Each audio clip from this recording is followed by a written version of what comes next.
Yay! Yeah. What is up, guys? Episode 15. Took a week off. 15. We took a week off, but I tell you what a creative week it's been, because we have some segments this time. We're getting some formulation. We are actually getting some structure to the podcast, because we were freestyling for 14 episodes, and then it came a revelation came to me like, ping, yo, why don't you do this? Nobody does this. We're back, bro. The truth be told, it's still freestyle, but we got more fun in games. That's all. More fun in games. Bro. It's always going to be freestyle. Like literally, the podcast, we do it, we freestyle it, because basically we feel like we have to give our raw opinions.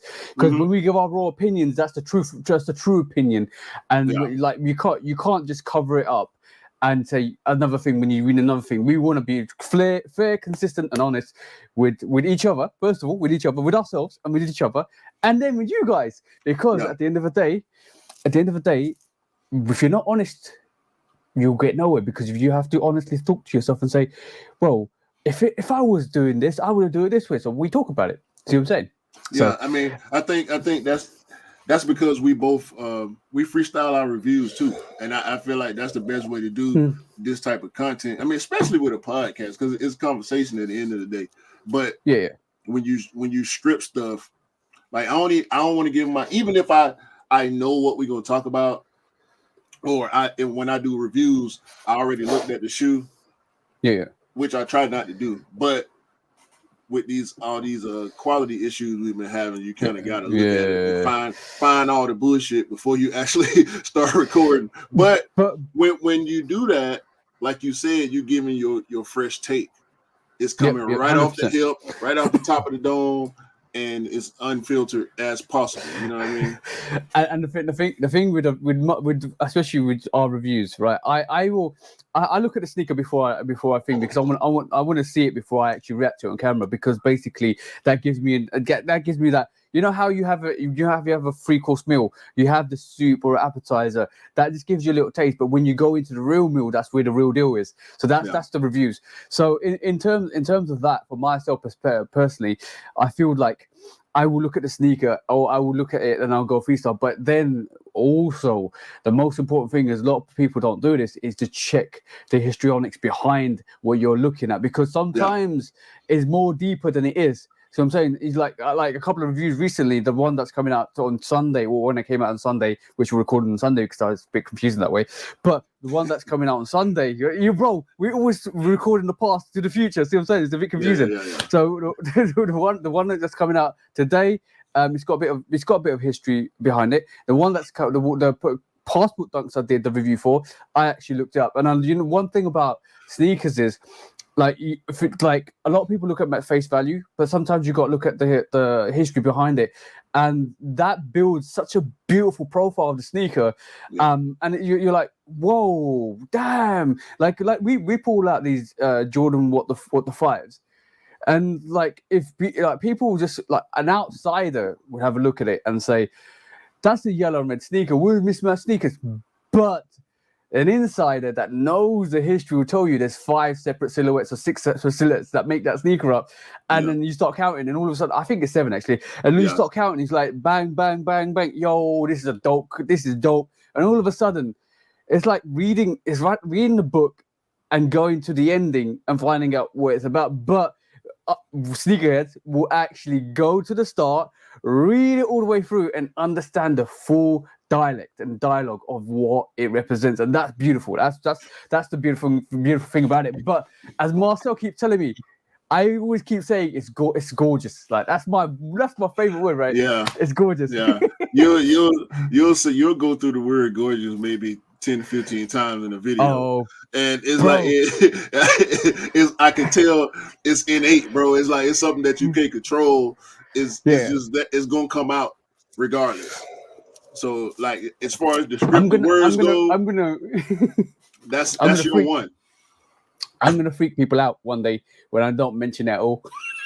Because Scott, you're Mr. Simpson. Scott always tells me, right? Yo, I'm gonna put £1 on every time he said it. The last couple of videos is like, you owe me £28, and go away, bro. Yeah, I don't even want to do that to myself. Like, because when I edit, I watch my videos so many times while I'm editing it. Then I'll give it that one last run through before I process it, and I ain't gonna watch it no more. Most of the time, I forget even what I was saying about a certain shoe, unless it's something that was just stuck in my mind, something that was immediate, right? Yeah.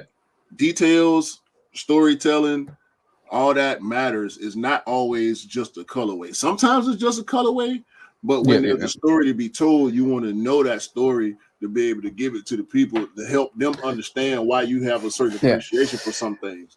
Yeah, and the thing is, what I'm finding out more and more is the fact that when you look at a sneaker and you go into in depth with a sneaker, people appreciate it more because basically they value the fact that you know what you're talking about, but also the fact that you've done all the groundwork to establish and give them an insight. Because it's being a sneakerhead. And being not veteran sneakers, but being sneakers at our age, it's in our duty to give back to the younger generation to keep making them interested in why it's that way. Because everybody says it's just a sneaker, guys. It's just a sneaker. It's a piece of leather and blah blah blah. And then, understandably, that's correct, right? Yeah. It's leather, suede, like it's false leather, synthetic leather, whatever it is, but like when that leather becomes part of a history, part of a story, part of a catalyst for something in the past, it's not only leather anymore. It's the golden cow. See what I'm saying? So right. So that's the way I look at it. But it's interesting. It's very interesting. Like just the perspectives and the parallels. But going back onto what we just mentioned, right, is that we freestyle. Like majority of the times we do have a structure, and it's like there it goes. Get that out of there. No, we have plans, and sometimes because the conversation will go so far left or right, or center or up or down, no telling. Because we freestyle and because you forgot one word. You might go interdimensional. Sometimes, sometimes we in the multiverse with it, man. Like, because it's so many different ways to break down certain stuff. You know what I mean? You can, and when we coming from, we were just talking with Cam a little while ago. When you have a passion for certain stuff, it takes everything to that next level to where it's not just what you think, it's how you feel. And when you insert how you feel into things, it's going to be different every time. It don't matter if we talking about cereal. It don't matter if we talking about cars. It don't matter. Like some people take stuff to the point of being a fanatic, and that's pure passion. Like some people, you can't tell some people nothing, no matter how factual it is, about the way they feel about something. You know what I mean? Something can be really trash. I've got the perfect words for that. Like what I was actually thinking is our passion is fashion and life is just a distraction. That's what it is for us, bro. Like literally, life is just a catalyst for our passion, which is sneakers. And unfortunately, that is the case at the moment, bro. But if you guys don't follow Straight to the Toe, this is our collective. This is like me, Q, E, which is Eric that has come on the podcast, Alex and Cam. We were a collective that do a lot of lives on Instagram on Straight to the Toe. We started it like a couple of months before 2022, in the knowledge that we brought the collective together. But we as a group of people, when we vibe, we could tell the passion. And what you guys don't understand is when we get very passionate about stuff, we come up with ideas and we come up with a kind of direction that we didn't expect to have. Like on Sundays Live, we were supposed to talk about your denim sixes that you're customizing, and all of a sudden we started talking about Chemetrics, or was it what was the other one? Canalytics. Camalytics. So that coming soon to an app near you, Camalytics. I'm not even joking, but like I will. I don't know. I'm not. I don't know if I've got obsessive nature, or I don't know if I have. What do you mean? Yes. Yes. If you say you don't know again, don't say you don't know again. Like, you give me what makes me obsessive? Go on. Whoa! What do you mean yellow? No, because you sitting here trying to act like you are not who you are. Okay, this is why, and I can say this so many different ways, right? That's part of the reason why I wanted you to be on this podcast with me. Like, I was not going to do it by myself or with any other person. You know what I'm saying? Because when you go into something, you all the way in. Like, ain't no 80%, ain't no 90%. No. You in there 137.92%. Where does the 37.92% come from, bro? It comes from you. It comes from you. That's what I kind of reflect on it now, and I think this is something that annoys my missus as well, because when I dive in, I do dive in quite hard, and it's not a bad thing.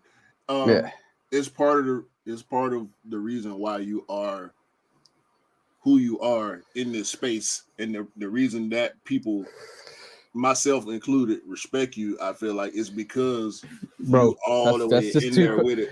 Bro, and that's just kind words. No. True that. And I'm not just gassing you up, right? I really believe that, and it's the fact that it happens so quickly. That's where the obsessive part comes in with me. It's like, idea, okay, I'll do that tomorrow. And tomorrow, even if it's not, it's about steps, right? It's processes for everything. A lot of stuff take time, so it's not always immediate. When we think about stuff, or we want to start doing something or stop doing something in any part of life, there's a commitment. I can tell you one thing, right? I have passion for sneakers, but I have a bigger passion to my biggest passion. Like, sneakers is amazing. I love it, absolutely love it. I love learning, love kind of educate myself. Love colorways, love breaking it down. It's got to a point where I'm on Jordans. Right, love Jordans, or pick up Jordans. Love detailing, but now it's gone other ways as well, which is quite bad for me, financially quite bad. But what I can say is my biggest passion, bigger than sneakers, and I can definitely say this. And if you're watching this and you don't believe me, come and chat to me, and we'll break it down. Like I always say on my YouTube video, if you come and chat to me, let's have a conversation, let's break it down, because my biggest passion is to help people. Like I enjoy helping people, and good people, not people that just gonna take advantage of stuff like that. I can suss that out, but I like helping people that want to reach a certain level, and my suggestions and ideas are always free. I don't come with no favors, no caveats, no nothing, because I want people to excel. I really truly want people to excel to a point where they can live comfortably, they can help other people, and that message keeps carrying on. And that's my focus, is to me to sit here in this space. And when you had a conversation with me about the Judo podcast, you was like, yo, bro, I want to do a podcast. I said, yo, bro, go do it. Go and do it. You was like, I want you to do it with me. I was like, all right, cool, bro, let's do it. And then my whole thought process was, this was for your channel. Don't mind that you could take it, bro. That's fine. I just want to support you, grow your channel. It'll be amazing. I have no qualms in doing stuff like that. And so I, like, in the past, certain things have arisen, and like it kind of certain periods in time, especially last year, made me really hurt me quite badly. So that we won't talk about that. Obviously, you know what it is, bro. And then because they were questioning my initial morals and values and what I was doing, because I was doing it in an obsessive nature. Like bang, I'm in. See what I'm saying? And some people don't understand that. Some people don't understand how from you can go from 0 to 100, like Drake says, really quickly. And that's me. That's me personified. Like when I put myself in, I will put myself in, and this is why we produce the content like lives, Instagram lives, YouTube podcasts, 2 videos a week, the custom. Bro, I'm in. And when I'm in. That's it. There's no way in a million years I'm not gonna be in 100% because I'm not doing justice to myself. Yeah, you want to maximize your potential as much as possible. And speaking on that, like I know, once again, like I was saying on the live earlier, so many people put caps on themselves, and it could be based on a lot of different stuff, right? Sometimes it's based on scheduling. Sometimes it's based on mental capacity. Sometimes it's a monetary thing, but you always want to go as hard as you can for things that you have that passion for. And when you're able to do that, you bring a certain level of happiness to yourself, but you can't forget your responsibilities. And it also brings it's stuff that you really truly believe in. You get more passionate. Like I reach, like, you know me, bro. Like if somebody's gone quiet on the gram, or if I haven't heard something from somebody in a long while, I'll reach out. I don't care. How are you, bro? You won't need anything? Do you want to talk? Do you want to have a discussion? Do you need me to do anything? It doesn't matter if you're a guy, girl, anybody. Like there are people out there that are struggling, and I'm not a person. Every bad situation, I take the good out of it and learn and keep evolving. I don't know how to be any other way than I am, and unfortunately, I'm 100% in, positive, focus, bang. I don't know how to be. I don't know how to be any other way, bro. Unfortunately, I can tell because there have been times where we've had personal conversation, video calls, and you locked into, either I call you and you locked in already to what you're doing, or you'll call me and you get locked into whatever I'm saying. It's like, bro, it's not even that serious. Or nah, go ahead and do what you. Nah, bro, we good. I got this. Just give me 2 seconds. That's another one of your catchphrases. 2 seconds. give me 2 seconds. Yo, you know every time my girlfriend said something. My girlfriend always says it to me. My 2 seconds are 2 minutes, right? Like I under exaggerate and over what do you call it? Just leave it. Overestimate, that's the one. So basically, I'll go to my girlfriend. No, give me 2 seconds. And you start. She goes 1, 2 over. I was like, no, I'm in 2 minutes. Got him. Exactly, Got bro. him. But like, there is. I think 99% of the time I'm like this. What you see is what you get, and you can. And Scott, Dale, who people who've seen me in real life can vouch for that. Because basically, what you see is what you get. I am 100% the way I am. You meet me in real life, I might be a bit standoffish for like first 30 minutes, but I'm in. Boom, I'm in. Yeah. Once you make that decision to be on something, you got to be on it as much as you possibly can. And I mean, everybody's tolerance is different, right?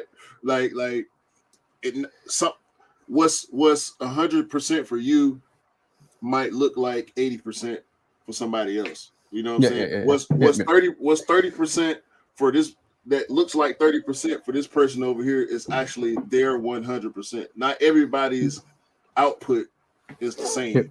And that's important when we're talking about being creative and even other things. It's just like mental capacity. Not everybody has the same IQ.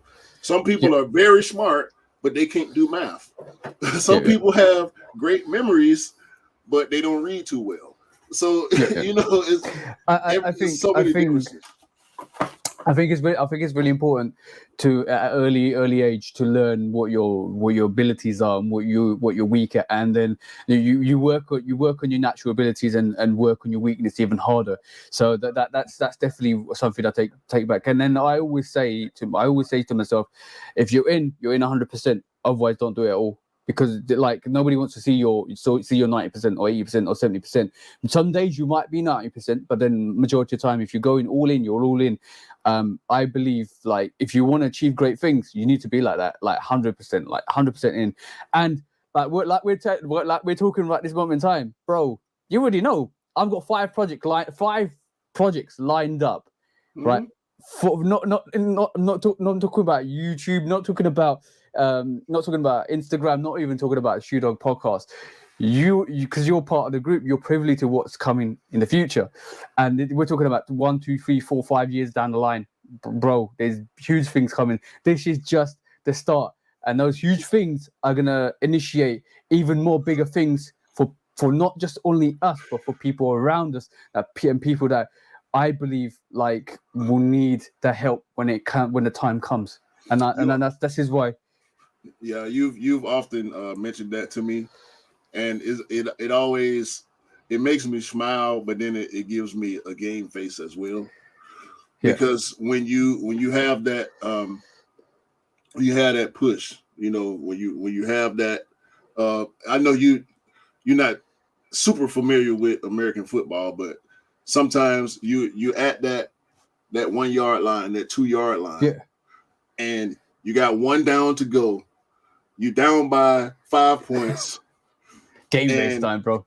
You got to put that game face on, and when you get that ball, and you hit that line as hard as you can, and you like, oh shit, I ain't gonna make it. But then here come that teammate pushing you in the back, push you over that line, and you get that touchdown, and you win that game, and you move on to do bigger and better things. Because what that does, it turns that knob on your brain, on your personal motivation. You know what I'm saying? On your management of yourself. Because when you're doing anything, you have to manage yourself. Even when you work in your job, in your house, you have to be able to manage yourself and keep yourself motivated as much as possible to be able to accomplish things in whatever aspect of life. So that's super 100%. Important. And for somebody like you, you can't talk right now. I'm about to take you off the screen, but I'm talking about you. And again, you can call it kind words or whatever the hell you want to call it. This is just the way I feel, and I know the bros feel the same way, because anytime there's an idea or anytime there's a situation, whether it's a life situation, a social media situation, you jump right on it and you right there all the time. You know what I'm saying? It don't stop. So everybody needs people like that in their lives. You know what I'm saying? Whether it's friends, family, co-workers, associates, strangers, supporters.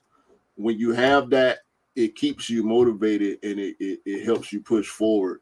I know for myself, it personally helped me push forward. Like even with this YouTube grind, I have people that have always been there, and they let me know in certain ways that they will always be there, and so you end up doing it for them.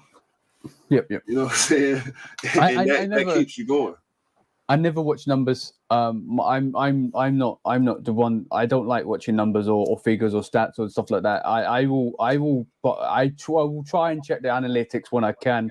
But I think my most important thing is to give people that knowledge, that structure, sorting out my camera 2 seconds. That the structure, the information, the guidance that they. The guidance. There you go. 2 seconds.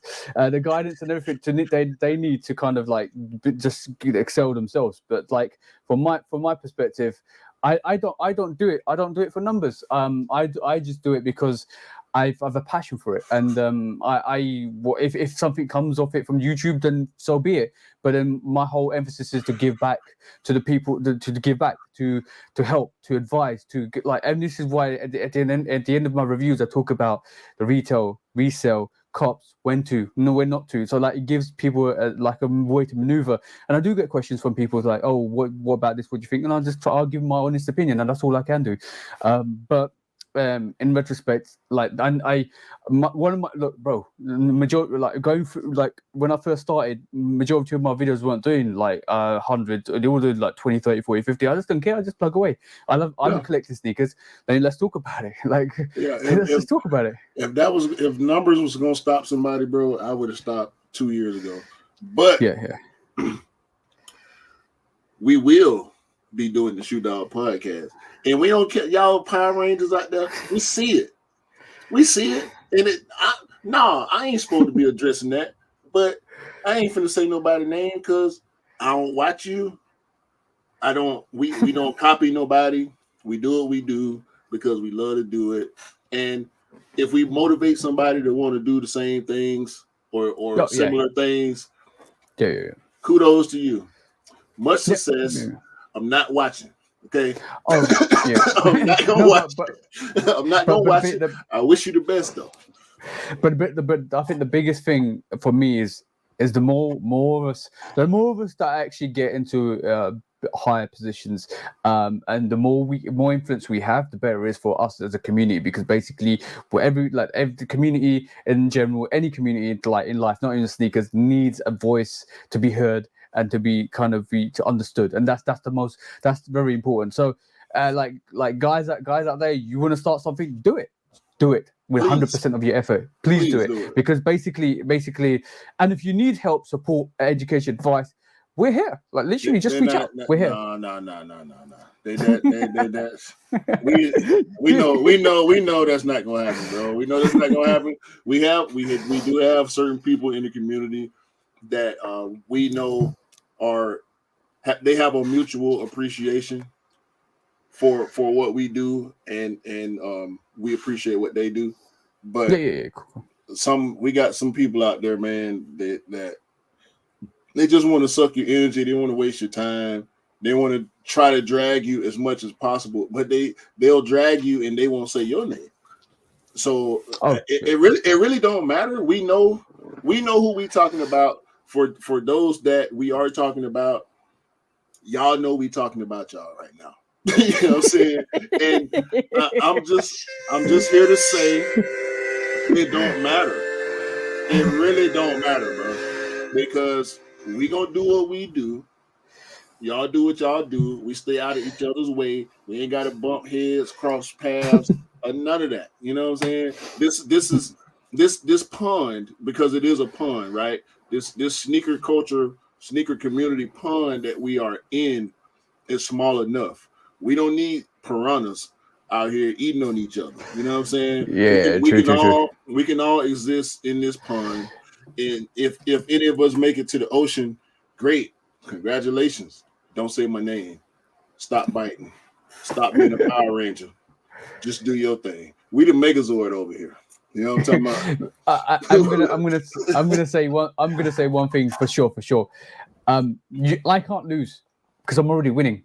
At this moment in time, I'm already winning. You know why? Because I got a smile on my face. Simple as, bro. Bro. You know what? What did you cop this week, bro? What did you cop? Not even in cinema. We haven't talked about sneakers either. No, I'm just on a real one. I'm just saying. I can't lose because I'm winning, because I'm smiling, because I'm happy. At the end of the day, that's what winning is for me. It's happy, enjoying what I do. I enjoy it. So yeah, we good.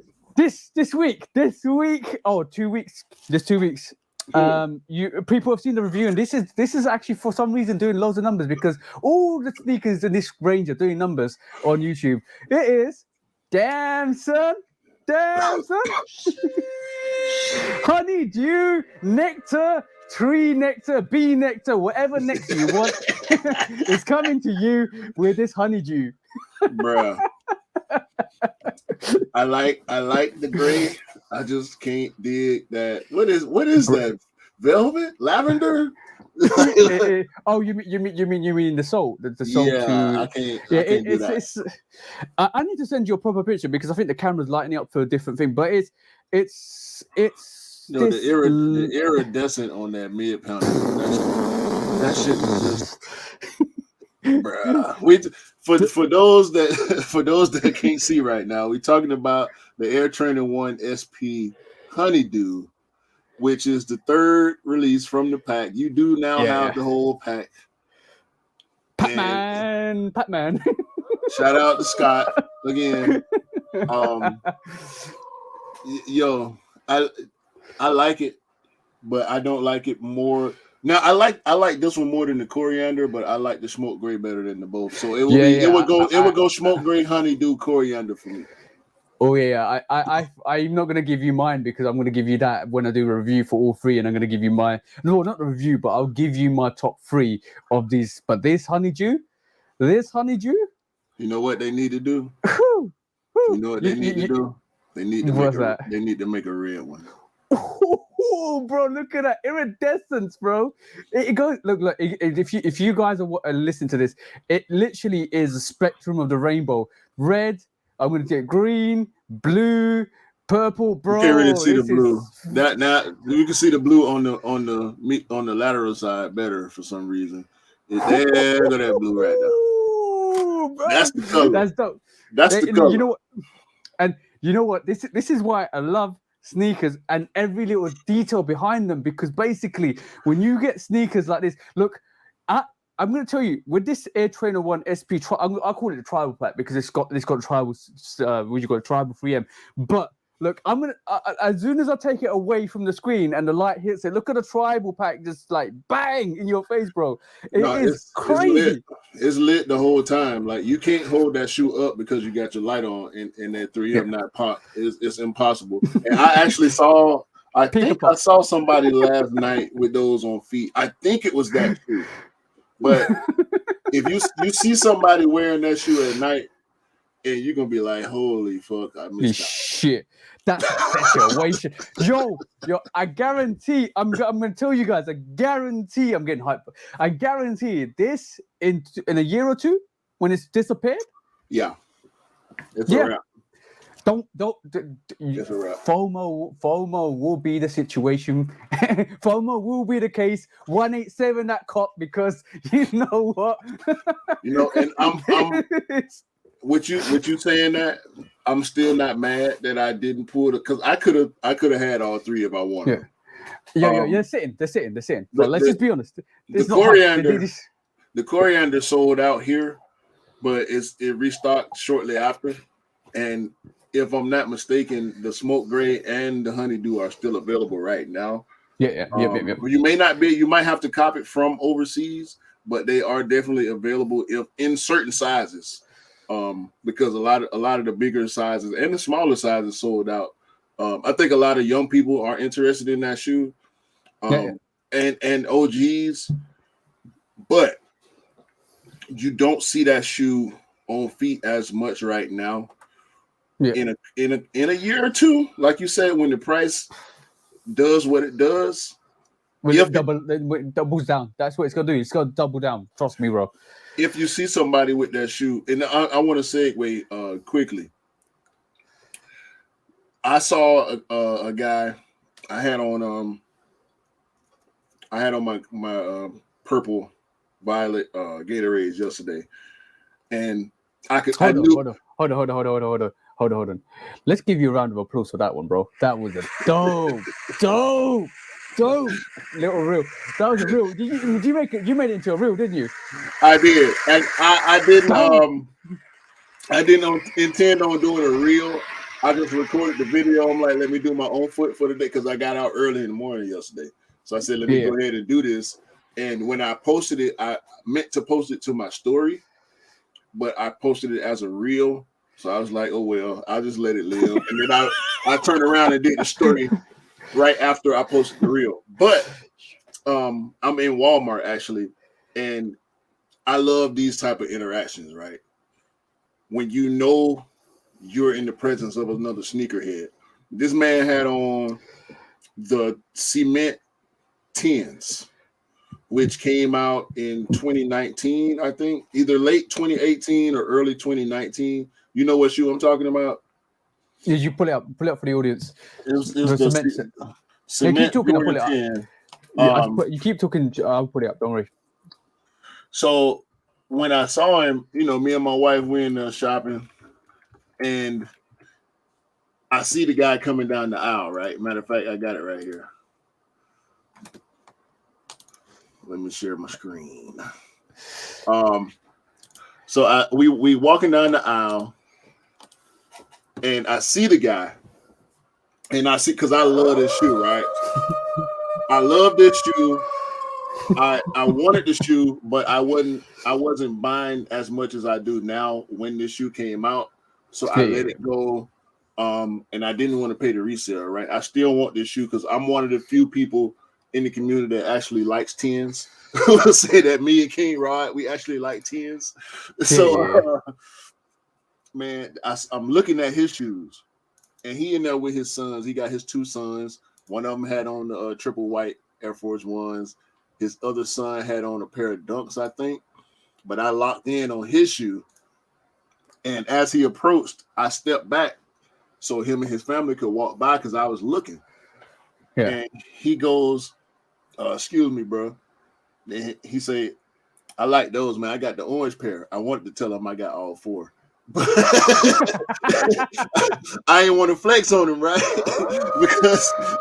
because he giving me kudos, right? And that's rare. Like, it's rare when a person outside of a sneaker event or the mall or something, like, even in the mall, like, people, they'll throw you a compliment. Like, maybe 1 out of 20 people will throw you a compliment.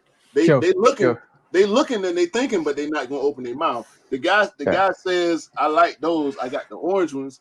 And I'm like, shit, I got those. Bro, the shoe on his foot looked like this picture because they were so clean. Yeah. So either he has a bunch of shoes like we do, and those were so far back in the rotation that, maybe he's worn them he might have worn them 2 or 3 times. Yeah. And he looking at my Gatorade, like, we compliment each other, and like that's what it's about when you run into another sneakerhead like that. And y'all peep each other because you don't see purple Gatorades all the time, and you definitely don't see Cement 10s all the time. I've got a question for you, Q.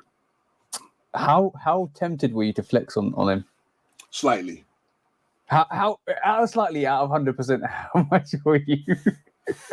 Probably 40-50% ready. I was ready because it popped up in my head. It definitely popped up in my head, bro. As soon as he's even having the fault, bro. No, yellow card, yellow sneak, yellow sneak for you, bro. I would take it. I would gladly take it. First instinct is to flex. Yeah, no, because he said, I like those. I got the orange ones. And as soon as he said I got the orange ones, the first thought was I got all 4 of them. No, actually, I'm lying. The first thought was I got the orange one too. The second thought was I got all 4. The third thought was, yo, I think I saw your shoes before you saw mine. So I have to let you know, and you giving me a compliment, let me give you one right back. Boom. You know what I'm saying? Especially because you got some sons with you. You know what I mean? They got on nice sneakers also. So I'm like, let me shoot the man, because he shot me a compliment in front of my wife. I gotta shoot you this compliment in front of you, especially you got young boys. Like, I'm pretty sure you're gonna bring them up in the sneaker culture as well. So I had to do that, man. Like, it was such a great moment. I mean, 5 seconds, bro.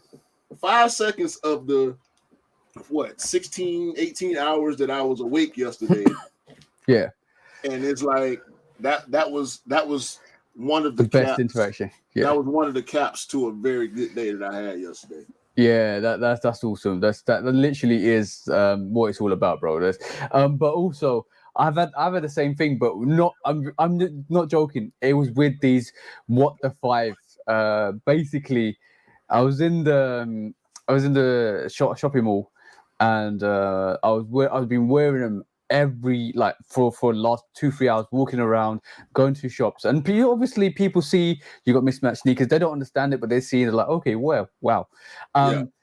And then the reaction was from the guy. He literally, I couldn't make this up. He goes, "Yo, I love your sneakers. I always wanted to get them like when they came out." And blah blah. I was like, "Yo, that's dope. That's dope." And then I think he was a semi sneakerhead, but not a sneakerhead that is involved like us. But he was a person that actually knows some sneakers and silhouettes. He was like, these were quite easy. The fives were quite easy to get, and they went on. Semi sat and semi went on sale. So I think if he had a chance to get them, he could have got them. But nonetheless, I think it was the fact that just appreciation that you're rocking something dope, and he appreciated that. Not a lot of people understand fives, and not a lot of people not outside the sneaker group. Not a lot of people understand fives, and not a lot of people understand different mismatched sneakers. So when somebody actually comes and approaches you, it's like a whole different vibe. I think the second scenario was when on Valentine's Day, when me and my girlfriend rocked the Singles Day 4s, the all red Single Day 4s, right? Mm-hmm. Because it's Valentine's Day, we thought we'd be coupley, we'll rock the same sneakers, and literally, I'm not even joking. Like, we was walking through the mall, and this, you have people at the middle of the malls which give out stuff in free samples. She was like, literally, I'm not even joking. She was like, "Oh my god, you guys!" No, in the loudest voice you can. "Oh my god, you guys look so cute." I was like, "Oh shit."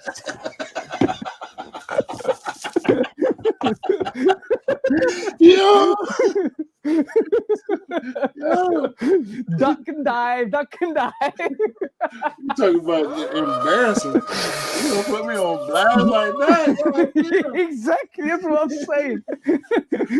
And then like, it was jokes. And then the thing is, because we got on the tube, which is a train system here in the UK, London Underground. We were walking down because we rented a hotel. We stayed there and had like Valentine's.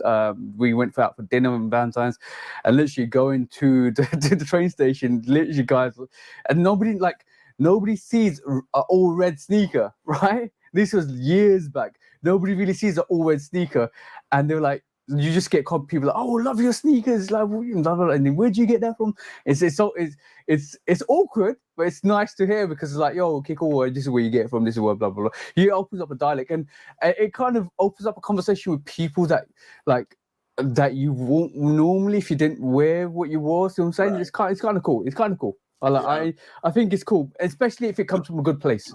If it comes from a bad place, then yeah, it's not right. Yeah, I actually had that same feeling yesterday because I chose to go all black.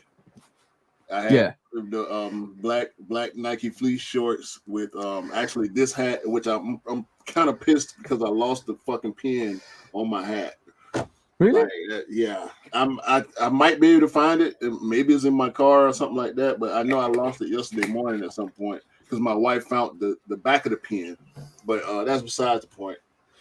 I chose to actually took the Jenny approach. Shout out to Jenny. She was the last guest on the podcast.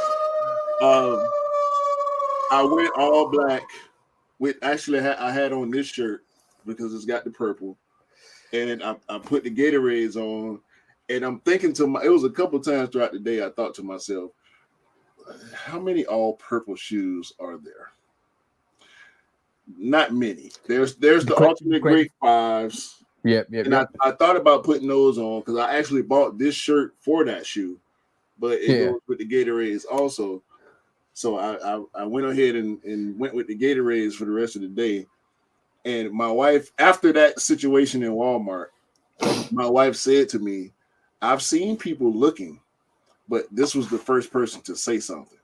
Yeah, people look, you can tell your eyes on you, but like you're like, all right, cool. Let's just keep it moving. And when somebody does approach you and asks a question, that's either some people are afraid, or some people some people just afraid to approach people, or the fact that they want to ask a question but they're reluctant to ask a question. But yeah, that's society though anyway. But yeah, I don't think I'm the nicest looking guy when I'm out in public. Anyway, so aggressive, mean muggy face, mean yeah, muggy. because I go into protector mode when I'm out with my wife. So Yeah. I'm watching everything, and I'm not gonna laugh or smile at something unless it's coming from her. 9 times out of 10. So I'm walking around with this look on my face that makes people not want to talk to me. So, because I gotta watch, bro. I gotta watch, man. You go into DMX mode. Rest in peace, DMX. But you go into DMX mode. Yeah, that's how I feel when I'm out with my wife or my nieces and nephews, my sister, my mom, her sister. Like when I'm out with women and children, I just go into this mode that's not friendly. Okay, now, because you just talked about that, you just gave me an idea. Look, bro, even through this podcast, we're getting ideas. Here we go. Now, let's start a movement. Right? It's called "How if you're a sneaker and if you see me" movement, right? So basically, that means if you see me or Q.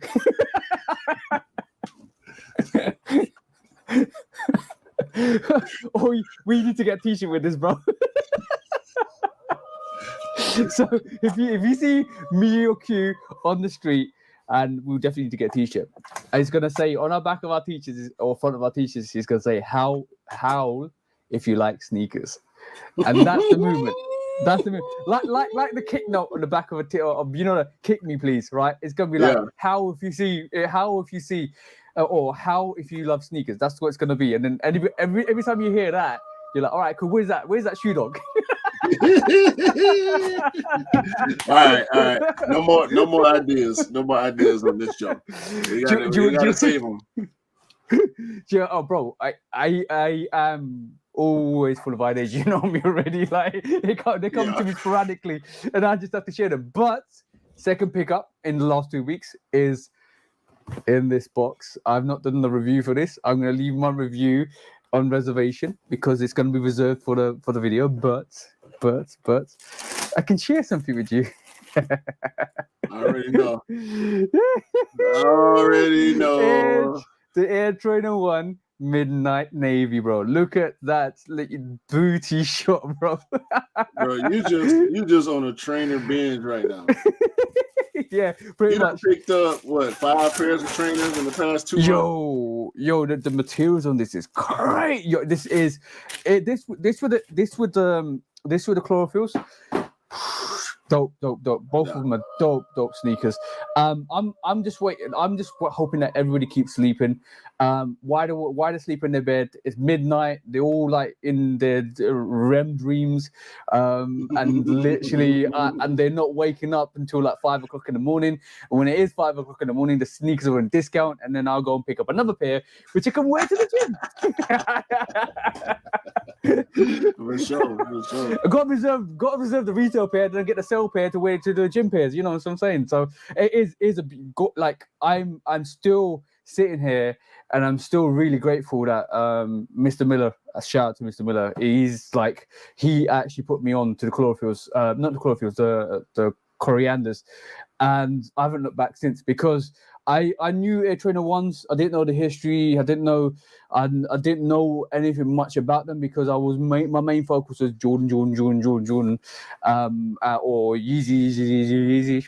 And now it's more like, okay, cool. What else is out there? And then picked up the Air Trainer 1, the Air Trainer 1 corianders, learned a bit, learned the histrionics, learned about Bo Jackson, learned about, like John McEnroe or Andre Agassi and all of that stuff, learned the fact that it's 35 years since they fucking came out. See what I'm saying? Mm-hmm. So in reality, it was an education. It was back to school time for TJ. And it felt good because I learned more, and and that's the key to leveling up in your knowledge bases. Keep learning, keep evolving.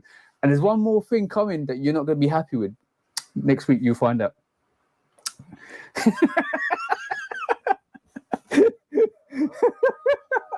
Sorry, bro. You know what? I don't care. You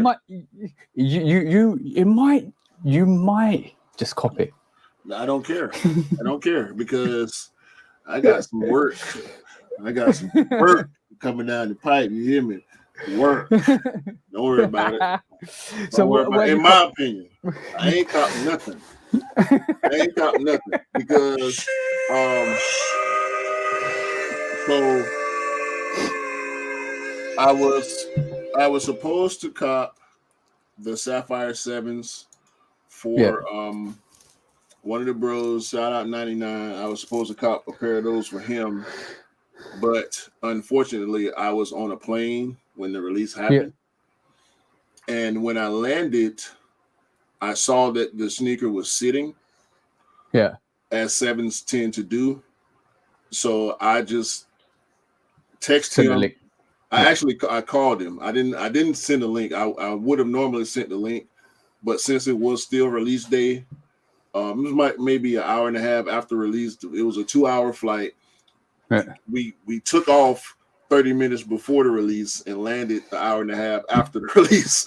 So when I saw that they were sitting, I called him. I let him know that they were sitting, and he needed a 11 and a half, which is a UK 10 and a half.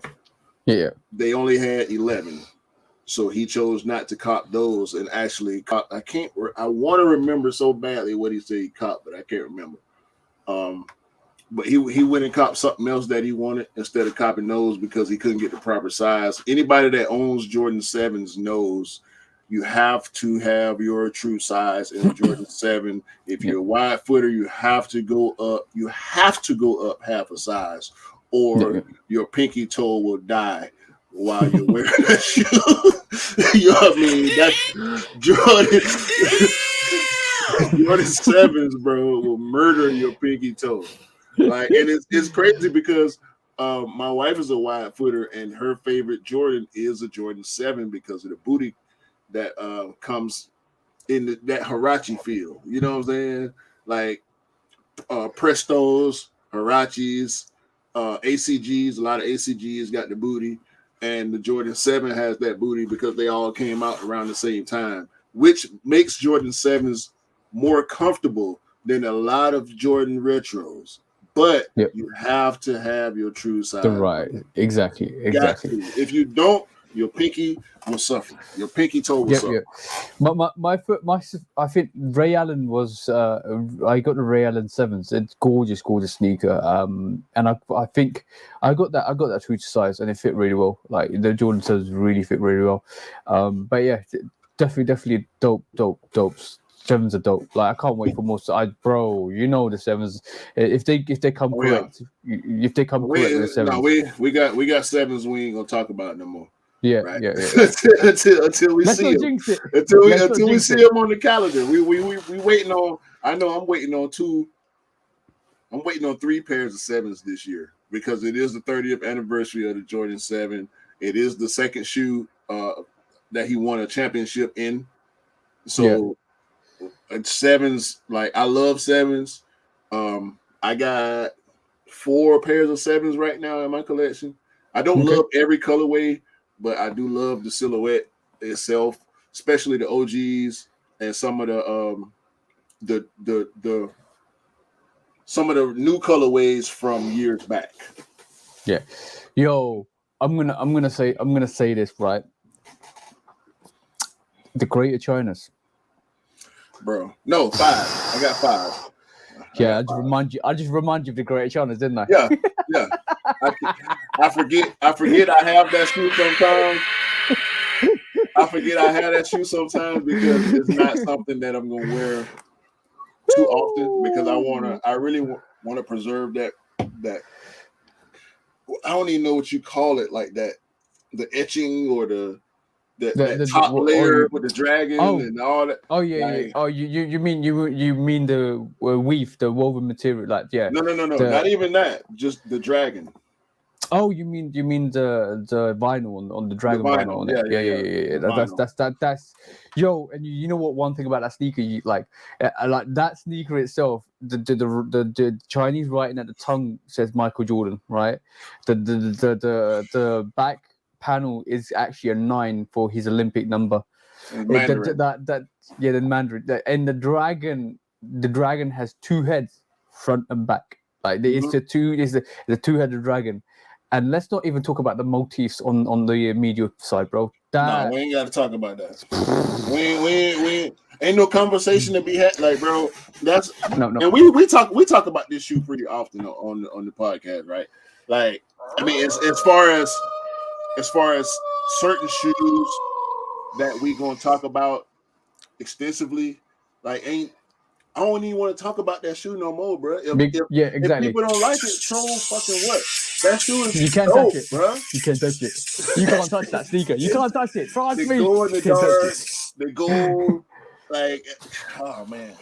But anyway, sometimes a sneaker doesn't even have to have history when it comes that detailed. And the reason why that sneaker sat was, I think, some of it was to do with the pandemic. Because it's cool. Yeah, no. Some of it's to do with the 7. Some of it's to do with the hysteria behind the pandemic, the COVID-19. Some of it has got to do with that, because especially if you're naming a sneaker the Greater China, and I think that was supposed to be an Olympic sneaker anyway for the Chinese team. So in realism terms, that had a knock-on effect, but it just meant it's an easy cop. It's easy cop. Yeah, I broke that shoe down. I broke the story down on my review, and it did decent at the time, but I think over time that's one of the ones that people gonna end up going back to, because that shoe actually ended up in outlets here. It sold out on Sneakers, of course, but Sneakers was the only place that you could get that shoe for retail in the US. And it ended up going to outlets because people bought it and sent it back. And this is a perfect segment to Mythbusters.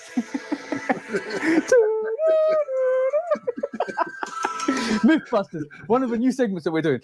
Okie dokie, Mythbuster time. Do sneakers actually sell out when they sell out on the sneakers? No. Hell no. That's an easy. Easy. Sheesh, bro. So sellout has become a pretty subjective term nowadays, because we know the code has been broken. If you paid enough attention, the secret is out. The cat is out the bag. We know what flavor the Kool-Aid is. Okay, we saw these companies making the Kool-Aid, and we now know what's in it. What the ingredients are. Yeah, exactly. And so that it was done other than Foot Locker itself that got caught doing full sellouts. Okay, full sellouts is a thing. Now, when it comes to sneakers, we all at this point know Jordan Reserve. If you spent enough time on sneakers, you know during slow release weeks and sometimes non-release Saturdays, look for that Jordan Reserve, right? We know it is 11 a.m. Eastern. I don't know what anybody else's times are, but we can just go off the Eastern time, because we know releases happen at 10 Eastern and 7 Pacific, right? Yeah. When it's a slow day, just be on the lookout for that Jordan Reserve, and because they just did a couple of weeks ago, Brotherhoods, Marinas, Fusions, Smoke Gray 2.0s, I think. I that might have been a while back. But we get these reserves, bro, because they're not sold out. Not could it be a late shipment? Sure, it could be a late shipment. That's not wild. That's not wild. I that's no capping either. That's facts, straight facts, knowledge, information for you guys. Because how did I manage to get? Hold on, bro. I ain't even think about that. 8 months. I had to count the months. 8 months after the original retail release. How did I manage to get a UNC University Jordan 1, bro? Bro, and we know, everybody that was paying attention knows how crazy that shoe went. Like that, I was so hot. That I couldn't get my hands on that shoe, bro. And every reseller, including the ones I know, had 8, 9, 10, bro. Like that release was so crazy. Redonkulous. It's redonkulous. It was so crazy, and I'm not mad. I'm not mad about it because I ended up getting the UNC 4, which I like better than the UNC 1. And I know that's a hot take too. That's like getting kicked by a rhino donkey. Redonkulous, bro. Bro. Like when you told us that you actually got exclusive access on the UNC, it was in August, right? No, November, bro. November. 8 months. 8 months, bro. 8 November. months. Yep, 8 months. Like, come on, bro. So that's a myth, bro. That's a myth. I'm not believing boutiques. I'm more inclined to believe, but then we have to go back to this whole trophy room theory, right? Yep. Because we know certain people can go into these boutiques. And okay, do y'all know what a password page is? No. You know what a password page is if you try to cop from Union, I'm on my air, Social Status, Pata, all the boutiques. Yeah. When they do online releases, first you see the password page. Who got the password? Come on, Q. Let us know. Who got the password, bro? Then mates and mates and resellers, bro. You ain't got it. We ain't got it, bro. Friends and family got their password. We're not plugged in like that, bro. No, we're not. We're not. We don't know Marcus.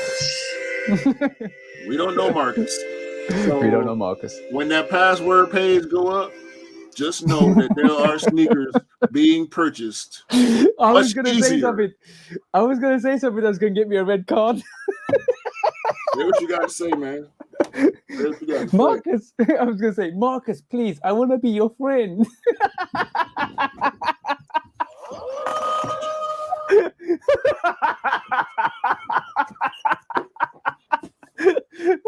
Oh, sorry, bro.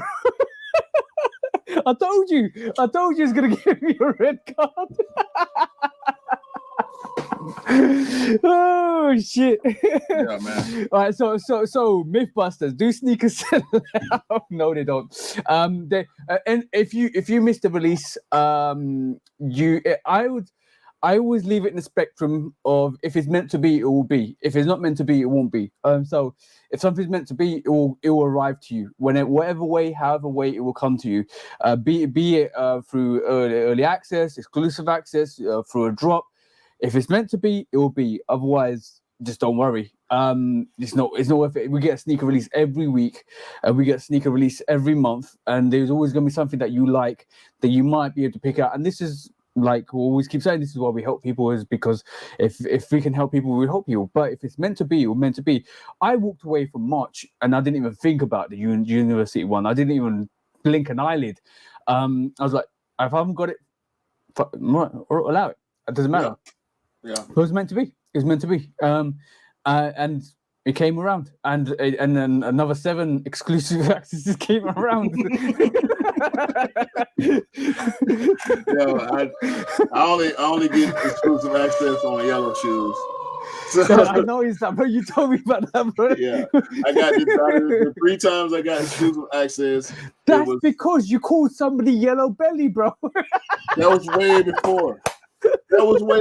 Bro. And that's honestly the first time I can ever remember actually calling somebody Yellow Belly. I've heard it my whole life growing up in the South, but that's my first time actually using it against somebody. So I was due for that one, and it was appropriate to call that dude the Air Yellow Belly, because he ain't came out and talked about that whole Trophy Room 1 situation. So until he does, he will be Yellow Belly. And depending on how long it takes, he'll still be Yellow Belly if he do decide to talk about that situation. So, and by the way, I didn't take all of those 7 exclusive access to myself. I actually gave 4 people and I actually gave 3 people exclusive because they wanted the sneakers. I think one was for the Shimmers, got it for sis. Dale for the Aquas, and there's another one for somebody else. Can't remember what it was now. And the Raging Bulls the Raging Bulls restocked, even though they sold out, they restocked. And like, what the hell? And they gave me exclusive access on that, and they gave a lot of people exclusive access on that. I just slept because I've got my Raging Bulls up there somewhere. There you go. There. That's the Raging Bulls. And so so I was like, okay, cool, whatever. Whatever, and then obviously University at one being another one. I think the other one was maybe no, it wasn't that. I thought it was the Oreo 4s. I actually got the Oreo 4s exclusive access for the Oreo 4s, and I gave it to somebody as well. So that was another thing. But yeah, bro, like it's crazy, absolutely crazy, like craziness, like the fact that and earlier on in March time. My girlfriend got exclusive access on the Travis Scott 6s and the UNC 4s. It's like, what the hell? I get one exclusive access a year. That's we need to, everybody that's watching the Shudo podcast, send Q your positive energy, guys. Send him your positive energy. Give him, in actual fact, everybody admit positive energy for everybody else in the world to make sure they get what they want. Listen, I was about to say, because if that energy was tangible, I'm pretty sure a lot of people that watch us, they're gonna use that energy on themselves for exclusive access. No. And I can't be mad about it. No, don't be mad about that. But when like everybody just get like literally just look into the TV and just send your positive energy out there for everybody else in the world, because you're getting everybody else's positive energy back. Trust me. And then, guys, watch the exclusive access roll through. Man, if only it was that simple, bro. We would all we would all be that simple. Because these anyway. So we have a case. Actually, we got a couple cases, right? I think don't we have another Mythbusters? Do we? Yeah, this is it. Hold on. I'm just looking. Let's just go through this Mythbusters again, this other one, because like first Mythbusters was sneakers don't sell out. So sneakers don't sell out. They will restock. They will send like they. I believe that there's, like you said, there's always false sellouts because it propagates the hype basically behind the sneaker. So if something sells out, next time it restocks, everybody's on it. So like the prime example being the Panda Dunks, bro. Every time it restocks, it sells out. Every time it restocks, it sells out. But every time Nike said that they wanted to make the Panda Dunk as accessible as the Air Force One. Air Force One, yeah. So I'm cool on that. I've expected, because we've seen 3 different variations or 2 different variations of the Panda Dunk. There's the nature, the next nature version, and there's the regular leather version. So and we got highs. We got highs also. Men, women, full size, full family run of highs and lows. And so the whole family gets a pair. It's a family sneaker. But like I'm gonna tell. When did the Space Jams come out? 2016, yeah. I think so. Yeah. So I remember, right? I missed out on the Space Jams, and then in March time, they dropped exclusive access when I was on the bus, for a lot of sneakers, and one of them was Space Jams. Bang, like, bro.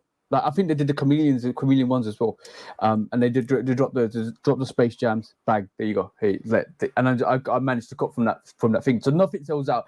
They have reserves of sneakers. Trust me, they will release them. They will make you anticipate the next restock. The next restock when it comes out, even on release date. They'll I don't think the whole percentage of the releases come out until they'll kind of reserve them. And then some of the foot, and then the whole different aspects of online shopping to going to the store shopping. You guys cannot find, I would say, the heritage ones online right this moment in time. You might have pairs and pairs there. I can guarantee I can go to the shops on Monday and there'll be pairs everywhere for those heritage ones, because and you guys haven't even seen the release yet, right? Mm-hmm. So you basically it's very. Get yourself tuned in to what is happening around you, because do not think that if it sells out online that they ain't pairs in store. And don't think that if it sells out online, you can actually just go to StockX and buy your pair for another 20, 30 pounds. Save your money. Go to the store. Save your money. Next segment for Mythbusters. I love that music. So, how good are designer basketball shoes? You know what? So, I remember us talking about this, and I forgot so easily because ain't no such thing as a designer basketball shoe. Well, bro, they garbage, are. It's garbage. You They talking are- about playing basketball? That's garbage. Bro, but this is Gucci's basketball sneaker. So how is this false advertising, or is this a playable sneaker? Because in retrospect, somebody can put their foot into that sneaker, and be it Prada, be it Gucci, be it anybody, right? Like I'm just gonna pull up the Prada sneaker. There you go. Look at that. Prada. That's horrible. I'm just saying these are designed to be basketball sneakers. That is a boot. That's a hiking boot, bro. What is it? It's like a high-tech boot. Yeah. So now the question is, and to be honest, I'd like the colorway on this. I don't mind the colorway. I'm not even talking about the price tag. No, that's not even talking about the price tag or anything like that. But these are earmarked as basketball high top sneakers. So now, and you know what they're based off: Converses, Vans, Jordan 1s. They look like Reebok pumps. Yeah, exactly. This looks more like a Reebok pump, but an Omni pump. Yeah. Omnipom is dope sneaker. One day I'll have that in my rotation. But that is a designer basketball sneaker. So now, is that feasible to use on the court? And is it called a basketball sneaker because it's more not even basketball anymore? It's gone down the Jordan 1 route where it's more luxury, like even Converse is luxury. Like you can wear this as a luxury sneaker because. So okay. So Jordan 1, right? In 1985, it was a basketball sneaker. Just like in 1984, the Adidas Forum was a basketball sneaker. Just like in 1982, the Air Force One was a basketball sneaker. Yeah. Just like years prior, the Converse Chuck Taylor was the basketball sneaker. Yeah. If you go out and try to play basketball in a pair of Chuck Taylors, you will regret not having a different pair of shoes on when you finish playing. Okay. Yeah, it's gonna hurt your feet. With that being said, those must be comfortable shoes. I bet you could walk all day in shoes like that and not feel a thing. I wish I had shoes like that. Bruh. So with that being said, right? Basketball in the title, the word basketball in the title of this sneaker here is an aesthetic. And that's looks like a basketball shoe. It's supposed to look. So it's biting off the vintage aspect of the 1980s and 90s. Bro, we just talked about this a little while ago, and I don't think this conversation will ever die because when we talked about Kai versus we talked about Kai and John Geiger and Warren Lotus versus Amiri and Louis Vuitton and you know the whole taking of style and the bigger companies seemingly getting a break when the smaller creators get sued, right? It looked like a Reebok, bro. Yeah, it don't look enough like a Reebok. I think be a Reebok. No, for Reebok to go after Gucci. Yeah. And I wouldn't buy it. It's not terrible. but it's not for me. Yeah. I anticipate seeing people that are into high fashion wearing this shoe, but bro, you're not at £725. It's not for a lot of people, bro. No, that's before tax. that's our price. That's UK price. But that you will get taxed on that, bro. Bruh. So that's 800 already. US. Yo. Easy. 800. Yep. I'm not paying $800 to go hoop, bro. I ain't in the NBA. So I have two analysis on that. So basically, I was gonna say one thing. Shout out to Magic Johnson. I do really feel sorry for him because he wished he'd signed for Jordan Nike rather than that conversation came up instead of Converse because he reckons Converse. He's deal with Converse. Was it Converse? Yeah, wasn't it? Converse. Him and Larry Bird. Yeah. He lost 50 million or 50 billion off that deal. And then that just goes to show. Like I would say the Magic Johnson and Michael Jordan conversation, it almost will, if Jordan had joined Adidas, that could have been another conversation Michael Jordan would be having with the media, saying I regret not taking that Nike deal because because basically at that moment in time when like there's the top teams, the top level companies, right, are pretentious. They know they're on top. They know they've got you where they want you because you want to be with them rather than wanting you. Now the dynamics changes when the dynamics is totally flipped on its head when the company's chasing you because you have a better bargaining ability in that range because you have the power in that discussion. And it's all about power dynamics because basically if you really think about it, is whoever needs somebody the most is the weaker party. Right. So like in realism terms, Jordan didn't need Nike. Nike needed Jordan. Jordan played off that. Now the power dynamics between Adidas and Jordan was Adidas like, we don't need you. We got Larry. We got other athletes. We got other athletes under our wing. Converse, we don't need you. We got Magic Johnson. We got Larry. We got the roster. You just be one of the basketball players in that roster. So we don't need you. Now Nike, now Nike owns Converse. Yeah, exactly, and they own Vans. That's a totally different discussion. Yeah. But Nike in their dynamics, in their power dynamics, knew that they were the underdog of that situation, right?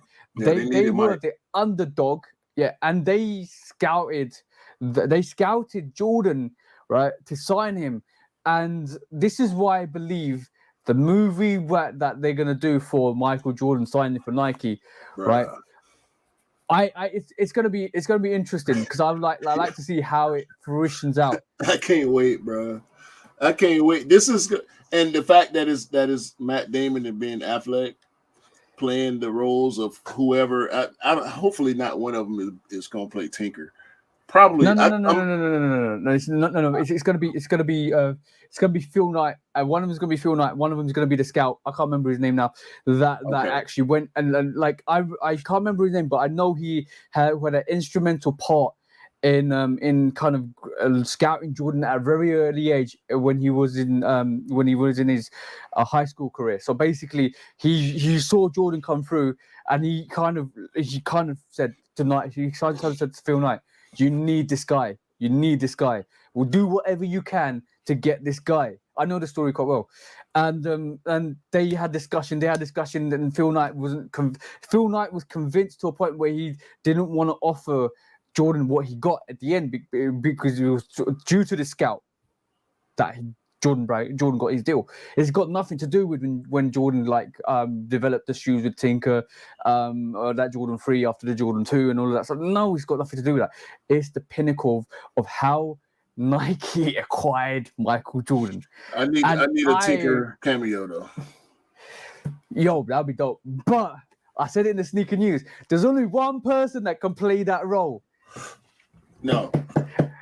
It has not to him. be namesake, It's bro. not him, bro. No. First of all, except for Michael B. Jordan, who do you think can play that role? you know what? I think it'll be an unknown. I Oh. think it should be an unknown. This person is gonna have to have some extra height on him. I don't think Affleck and Damon are the tallest guys in the movie business. A lot of celebrities tend to be kind of short for whatever reason. I've heard that throughout my life. They're more down to earth. Pun intended. Sure. Sure. The average celebrity is willing to have a conversation with you. Yeah. but no, in the physical terms, not the literal terms, they're more down to earth. Physically, yeah, not mentally, for sure, not mentally. But I think it should be an unknown.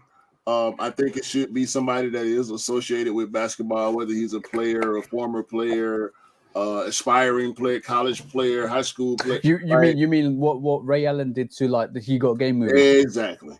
Yeah. Ray Allen. I mean, we're not talking about White Man Can't Jump here. We talking about blue chips, Shaq and Penny, actual basketball players playing basketball players. We're talking about He Got Game. Denzel, the great actor, is parallel to Matt Damon and Ben Affleck. And we got Ray Allen, an actual basketball player, not the greatest actor, but still a good movie because there was real basketball involved. The best movies, whether it's a consultant on the scene making sure that everything goes the way it should go, or there's actual participants in whatever field being a part of the movie in front of the camera, it'll make it better. So that movie, I'm really looking forward to seeing how well they can pull it off. We probably got some time. We probably got a lot of time before we see it. Hopefully I'll forget about it until it actually we start seeing trailers and stuff. Yeah. Sometimes I hate hearing and seeing stuff so long before we actually get it. Like we've been seeing we've been seeing stuff. We've been seeing shoes. I ain't gonna name no names, but we've been. I know it's the one pair that me and you sent me a post about yesterday. I'm not even mentioning that. We talk about, bro. Right. Let's not talk about nothing, bro. Yeah, sometimes I just hate seeing stuff so far away. Yeah, it's a myth. Because we waiting. You know what I mean? I hate anticipating stuff like that. Nobody wants his never-ending story about sneakers, bro. Trust me. Okay. Yeah. On that note, name 3 great basketball movies. White Man Can't Jump. Right. Number 1. He Got Game. Number 2. And I'm kind of. I want to go. You know what? Ain't no one about it. Above the Rim. Hey, Above the Rim. Above the Rim. Ooh. Yeah. I want. There's so many more. I think White Man Can't Jump is probably my favorite basketball movie. But then you got stuff like Coach Turner. Coach Turner. That's a classic, bro. That's a dope movie. Dope movie. It's a Love and Basketball. It's probably 1 or 2 on most people's list. Not so much for me. Obviously, like I said, Blue Chips. And Blue Chips is very, very underrated. Like that was the first time we saw Shaq and Penny play together. Yeah. Or the first time Shaq and Penny actually played together was during that movie. And that's what made Shaq go back to Orlando and tell the Magic, y'all, you are going to draft Penny Hardaway. This is what you're going to do. I need him with me. You are going to draft him, or y'all gonna have problems with me. You know what I'm saying? I tell you what I was gonna say was I when you said Above the Rim, I recollected that Tupac Shakur was Above the Rim as well. I remember that. I kind of because as soon as you said that, As soon as you said that, I remembered the poster for it. But now, this is our new segment, bro. This is our new segment. Lose, choose, dump.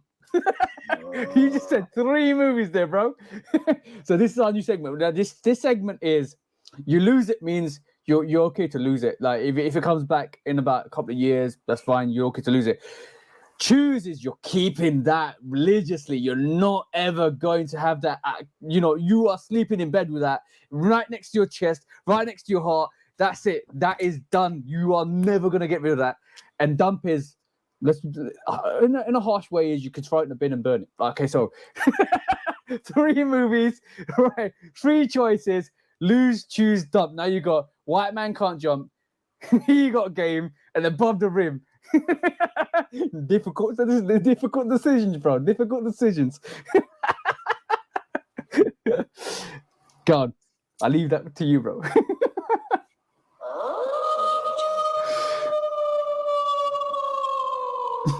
He's thinking. Because okay, cool. What are you gonna lose, bro? What are you gonna lose? I know this is the hardest decision you can make because like you love all 3 of those movies, and this is why this is going to be a bit more interesting. And this was Lose, Choose, or Dump was going to be based on sneakers, and it could be. We'll go back to it at the end and base it on 3 sneakers that we love, but we have to be really honest and picky. But now the circumstance came around when we mentioned movies, and then you mentioned 3 good movies. I kind of set the alley-oop up for you, bro. Nah, you set me up. It wasn't no alley-oop. You set me up, but it definitely wasn't a damn alley-oop. God damn, bro. Because I love each of those movies for different reasons. I know. So before I give my choices, right? Before I give my choices, okay. So we talk about White Man Can't Jump, right? Okay. That's what is White Man Can't Jump, Above the Rim, and he got Game. He got Game. Yeah. White Man Can't Jump gives you street basketball. Yeah, that is beautiful at the ground level. Like it's hustling, it's real life. It's 2 different dynamics. It's a beautiful thing. It's relationship, it's friendship, it's everything. It's basically basketball hustle, bro. Like literally, it's grimy, it's street level. I mean, it's when we say she like people will say she belongs in the streets. That movie is the streets, bro. You know what? I kind of want a prequel to White Man Can't Jump because Billy and Sydney are such great players. Yeah. It's like what happened? Like we got some of the story in the movie, but I want to see young Billy and young Sydney. Yeah. But the thing is, they didn't know each other before. But then they can set that movie up like The Godfather too, like where you have 2 parallel universes or 2 parallel storylines just meet in the middle, and then when you like, we're giving ideas to directors here, bro. So literally, I don't think it's gonna happen. I don't think. But imagine from birthing to being born to growing to having that influence, and you can have it like a side cut. You have them growing up, high school, next to each other. There you go, bro. There you go. So you can have that. And then the pinnacle being when they meet on court, and that's when the movie for White Man Can't Jump carries on. So you can do it. We basically given the movie producers ideas. Do it like do it like The Godfather. Yeah, exactly. Instead of past and future, you do it in parallel existences. Yeah, exactly. So then there's the Air Command Force that Billy Hoyle wore, and there were other iconic basketball sneakers in that movie, but it was that Command Force. Like that movie gave that shoe more life, I think. Yeah. Even though it was current, but more people had an appreciation for that Command Force which led to just Don C, in the Jordan 321. We've seen other silhouettes mimic that colorway from that shoe that Billy Hoyle wore in that movie. I'm gonna be really, really honest with you, bro. Like, I'm so happy that there's not happy, but I'm so glad there's no real hype on the 312s, right? Because that to me, that is a dope sneaker. Like, I like the 312s. I got the Toro Bravo 312s. I like it. Just be quiet about that, because there's a 312 coming. That anyway, yeah. Send me pictures afterwards, bro. Send me pictures afterwards. yeah. So I'm kind of regret not getting a Medicom, Medicine Ball, Medicine Ball 312s. Yeah. I regret that. Yeah. But I'd rather get the Air Trainer version. If I'm honest. Shout out to the homie Drew. I actually gifted him my 312 Bread Lows a while ago. We were the same size. You mean just Drewski? Yeah. No, not Drewski. My family friend Drew. Bro, there's too many size 10s out here, bro.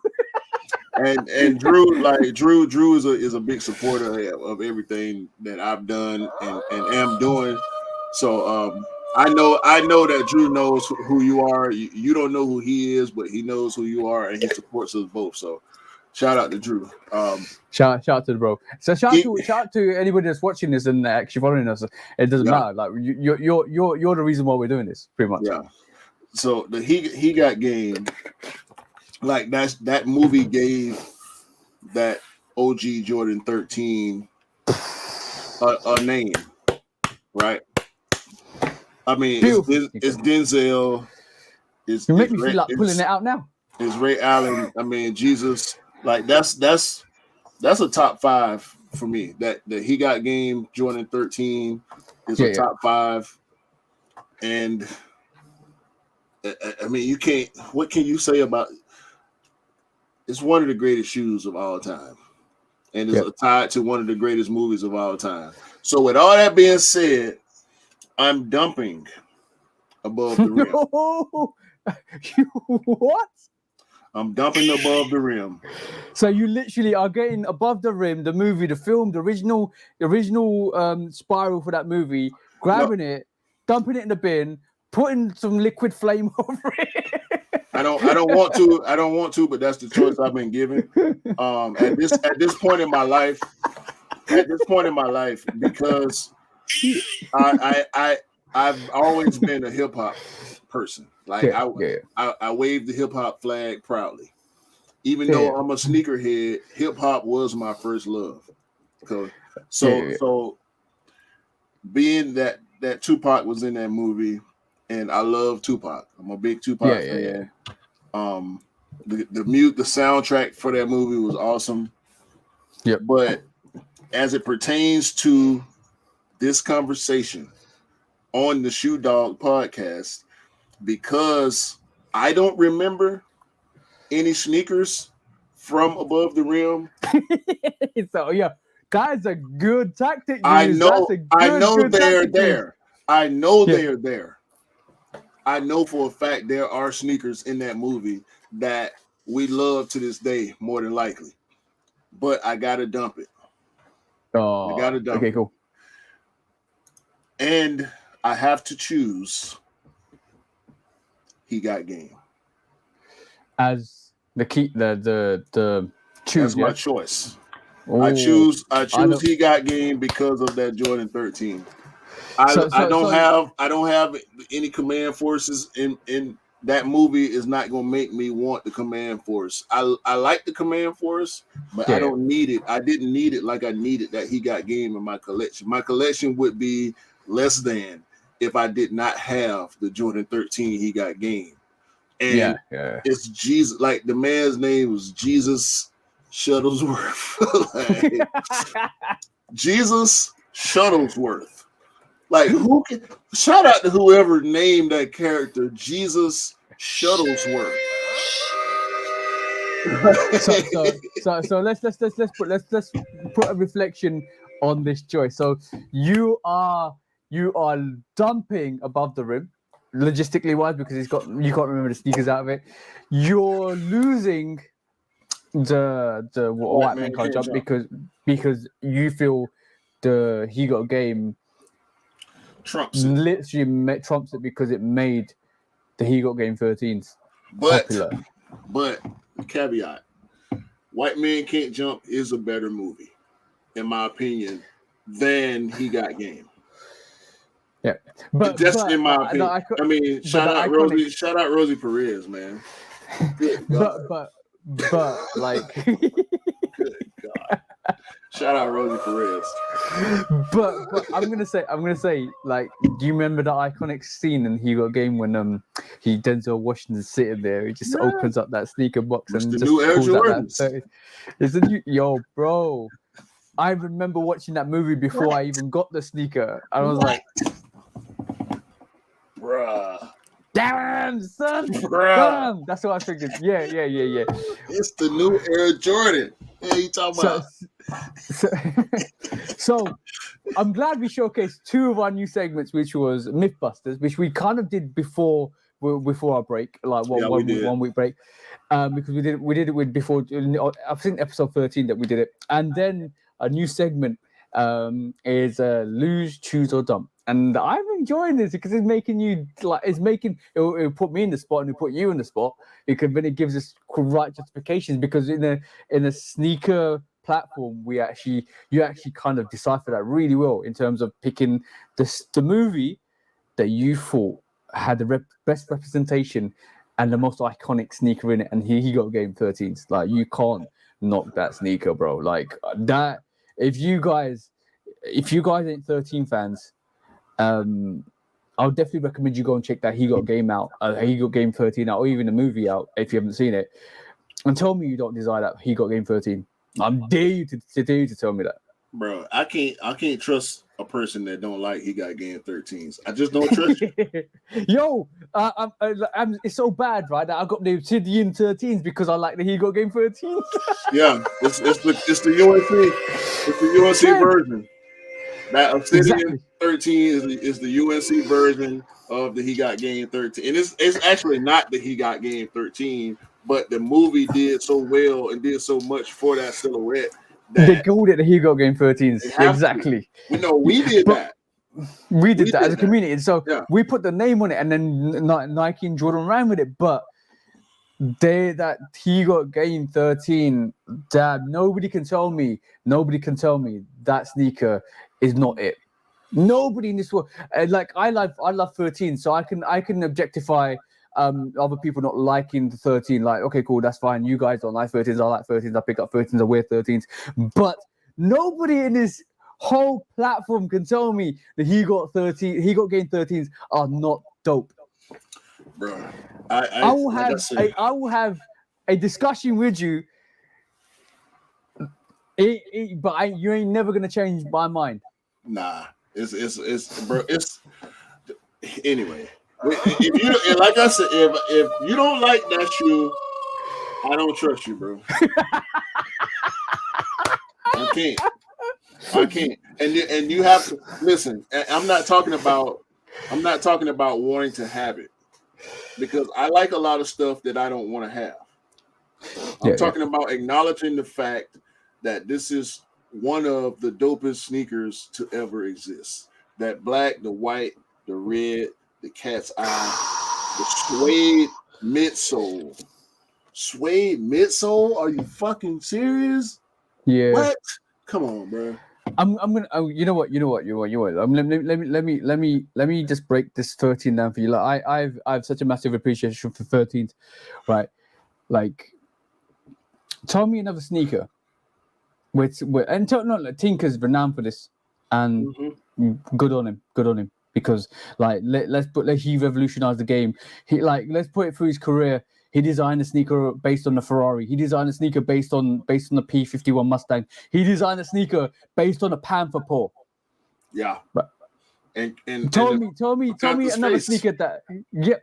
Tell me in combining to one sneaker. Tell me another person that's done what Tinker's done, and to sneakers and revolutionize it, and made you look at it at a different angle. Because who the hell put the panther paw on the base of a sneaker, bro? Tinker Hatfield is the GOAT. Shout out to the GOAT, bro. I would, you know what? Hot take. I will be more excited to meet Tinker than I would to meet Jordan. Oh, you know what? I second that. I second that. The fact that Tinker kept Jordan. He created this thing, all these things that we love, bro. And like I can't. It's just from being a creative person. Air Mag. Let's just put it, Air Max ones. The bubble. Bro, and he had to push. Jordan. He had to push to get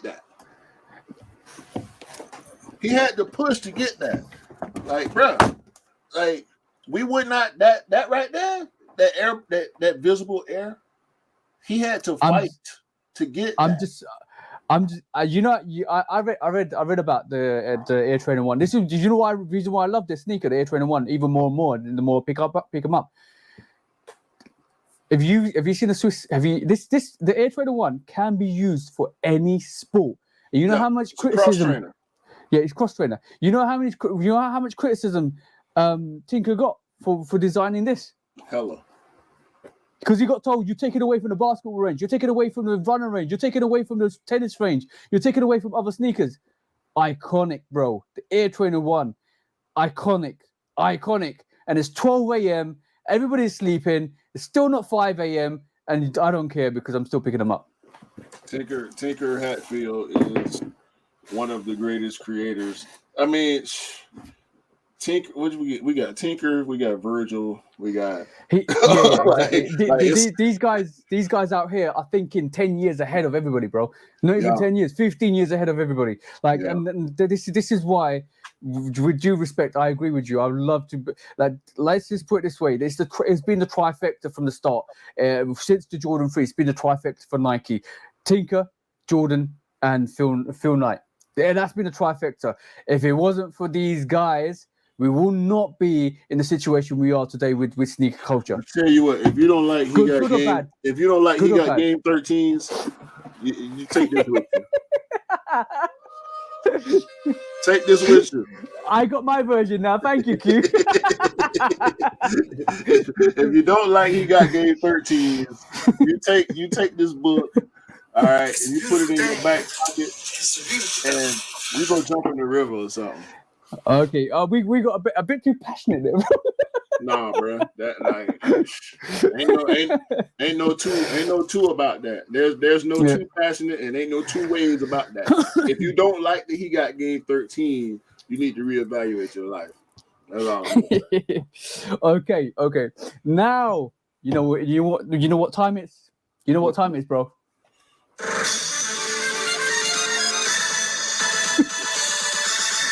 Sneaker Court. Who you taking to court this week, bro? New segment, by the way, guys. Sneaker Court. Hey, so. Oh man. Hold on. Let's replay that one more time. Why you think?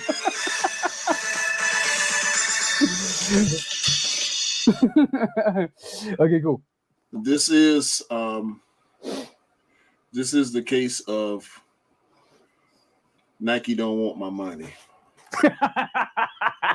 You actually took it there, bro. I actually thought you were gonna drop this one. I almost dropped the case. But the lawyers were in the building. Then you let them go for intermission. Now they're back in the building. We almost dropped the case. And Nike tried to plead out. They tried to plead out. I ain't gonna lie. They really tried. They tried to. We tried to come to agreement. We tried to settle it, but fuck that. Nah, we gotta go now. We gotta go now. And by the way, this is where we actually go in and either give them the book, the Shoe Dog book, which means bad behavior, lock yourself up and never come out. Guilty. Guilty as charged. Yellow, I think, is going to be okay. Cool. Suspect. Red has to be you're in remission. Probation, that's the one. Not remission, probation. You said it right, bro. Go on. Tell us your case. And guys, if you have a case, you want to let us know, drop us something in the comments or DM us on our Instagram, and we'll bring it DM up. us, And if DM us. And if you want to come on and bring your case forth, let us know. yeah, we can do that. We can definitely do that. Because at the end of the day, we will be making our personal judgments. Everybody else's judgments will be different from each other in some of these cases. But for this first case, so there's this thing. So tell me why Nike don't want your money, bro. No, there's this thing called Nike by You, formerly Nike ID, right? Yep. And certain silhouettes stay there, and certain silhouettes come and go, right? Yep. So what did the ID recently, bro? I went on Nike ID because of the slow pace of releases at this point, as far as stuff that I'm looking at copying. I go ahead and I pull the trigger on Nike ID, which would be my first Nike ID ever. I keep saying Nike ID, but it's Nike by You. Call it what you want. The same thing, bro. Yeah, like Nike by You, Nike ID, Nike do it yourself. You know, Nike custom, Nike custom. So I go custom. I go and I make my design, and being creative. I always, when I get bored, I'll go on Nike ID when I get bored and just make designs. Right? I'm pretty sure I'm not the only sneakerhead that does that. Cam was just talking about doing that. So I go in there and see what silhouettes they got available, and I go play around and make a bunch of designs or whatever. So this time I went in with intent. Yeah. I made a design and I hit the button. Get the email. We received your order, blah, blah, blah, blah, blah. 4 to 6 weeks, because they're making your shoe, one of one. Yeah. Couple days later, maybe 3-4 days later, I get another email. We're making your shoe. Yeah. Ah. Now I'm feeling, I'm like, yeah, they're making my shit, right? About 5 days later, I get another email. Your order has been canceled. What? What? So they went in the process of making your sneaker and then literally saying, sorry, we're not going to fulfill our order. 2 weeks in, bro. We're 2 weeks in. 4 to 6 weeks. I gotta wait to get this sneaker already, right? And now me and you, we didn't had conversation about t-shirt designs and logo. I done made new logos and not because I got this shoe coming, and I want specific gear to go with this shoe. Yeah. Because this is my one of one Nike ID, blah blah blah, and I'm geeked up, bro. Like I'm through the roof about this shit. So when I get that cancellation email, I'm like, what the fuck? Oh, damn. First thing come to my mind is supply chain shortages, right? Yeah. Could be. Maybe they ran out of the materials I picked. Maybe they having a hard time. Nah, fuck that. Go to Nike. Contact us. Get in the chat with whoever, and they're talking about, you canceled your order. No, I did not. Hold on. Did they accuse you of canceling the order? Yes. Bro, you serious? They told me we canceled the order per your request. I ain't request no shit like that. Hold on. Did you upset your missus that day, bro? No, bro. She can't even. I'm pretty sure if she tried, she could get into my Nike account, but she wouldn't do that. No. She didn't even know. She didn't even know I had the shoe coming. right? Because when I told her about it, she was mad. Man, so I'm talking to the people. You canceled. We canceled the order per your request. Wait, what? When did I ain't. What happened? Give me a minute. Let me see what's going. No explanation. The only way I can get the shoe is to go back into Nike by You, redesign the shoe, because anybody that's done a Nike ID, Nike by You before, I don't know how it used to be, but right now, if you create a design and you purchase that design, the design is no longer in your account, right? Oh, because you can save the designs, and then once you purchase it, it goes deleted. away. I think it was similar back in the day. I think when I put a design together, saved the company designs, and then I ordered the CP3 Jordan CP3 that I've got. That's only a Nike ID I've got, and that was probably one of the first couple of pickups because I just wanted something to run around in. And I think that was the same. Once you order it, they don't cancel it because basically they seem like you've done it. Yeah, so I have to go, and I mean it didn't take me long to redesign it because I knew exactly what I wanted, right? Yeah. But I did end up making some tweaks to it, and they gave me, was it 15% off? Okay. Because of the inconvenience. They cop and please, like I said, they cop and please. Yeah. They cop and please, bro. They're trying to settle out of court. Nah, fuck that. We're going to trial. Because why Nike? Why? Okay. So it's out. I'm kind of. I can't believe they actually kind of said you cancelled your order without you even cancelling your order. Nah. Like who? Like that in itself is an own goal, because how many people have done that to them? Think about releases, like popular or hype releases. Yeah, that this might happen to you. Overall, I can show you sneakers that has happened to me before. How can you overorder? The Tinker 3 is a sneaker that I basically copped in my size, right? And they told me it came through, everything came through, and it came like I got my order confirmation and everything, and then like literally like next day or the next couple of days, it was like your order's still pending, no confirmation.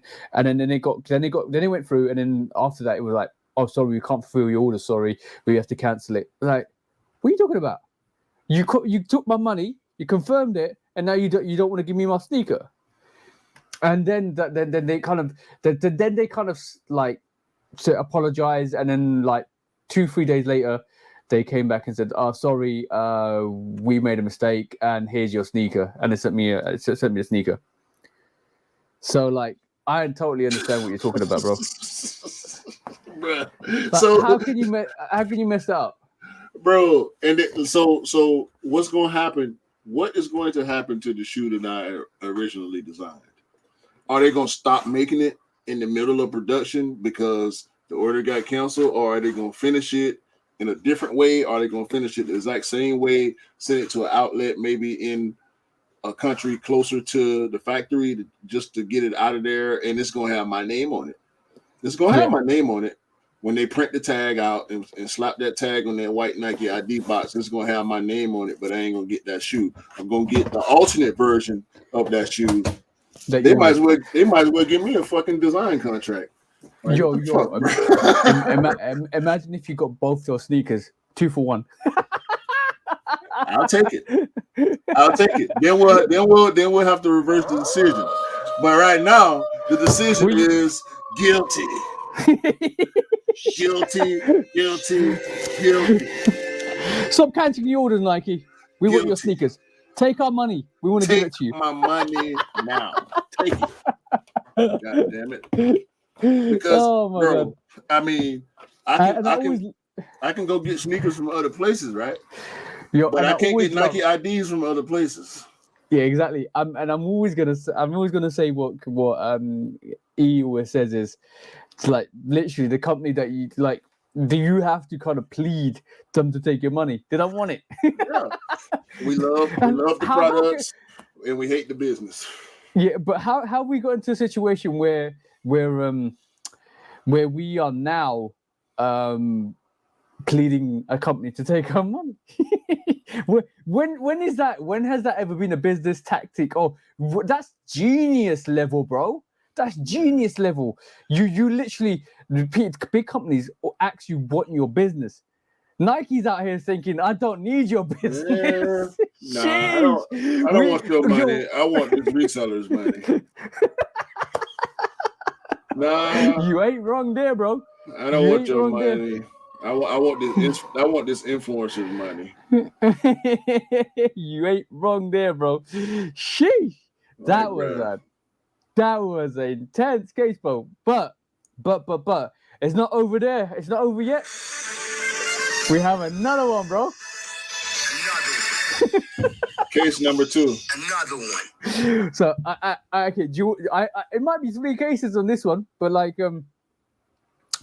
so to all you guys to all you UA and rep guys that want to give sneakers to the sneaker community, to all the guys that kind of grab up UAs and pretend they're real, and to all you guys that push through real sneakers through StockX, I'm charging you with the Shoe Dog book to put you in remission for the next 25 years without seeing the day of light, because you are fraudulating, or you're basically conning the people that want to get real pairs through the system.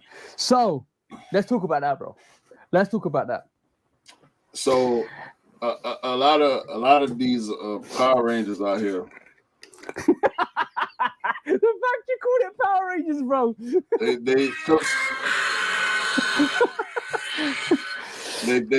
They trying so hard. They chasing this clout so hard. I think that's what it boils down to is the eternal chase of clout, because it never stops, right?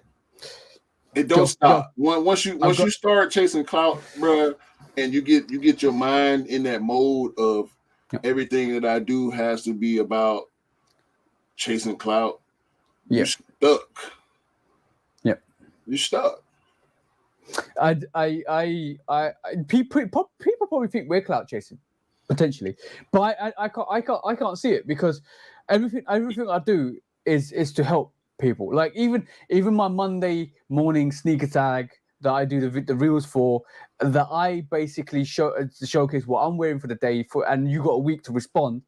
It hasn't kicked off yet, but it will eventually, because I'm going to keep persisting with it. But that's what we do, though. Even then, I even say, don't tag me back. Tag 20 other people. Carry on the chain. Make sure that you carry the chain on and produce a reel for your channel. That's producing content for your channel, not mine. I don't need it back. Don't tag me back. You don't need to. I want you to keep carrying that chain on, and eventually influence people to make more reels for themselves, to actually develop their content, to actually bring an audience to their channel. That's the whole purpose of that. It's not it's not for me to bring audience to my channel. I'll get that through this. I'll get that through YouTube. I'll get that through what I do normally, the lives and stuff like that. That's me saying, here you go, guys. Do your reel. Tag 20 other people. Get that content. So with all that being said, this is what we do. Like we are sneaker people.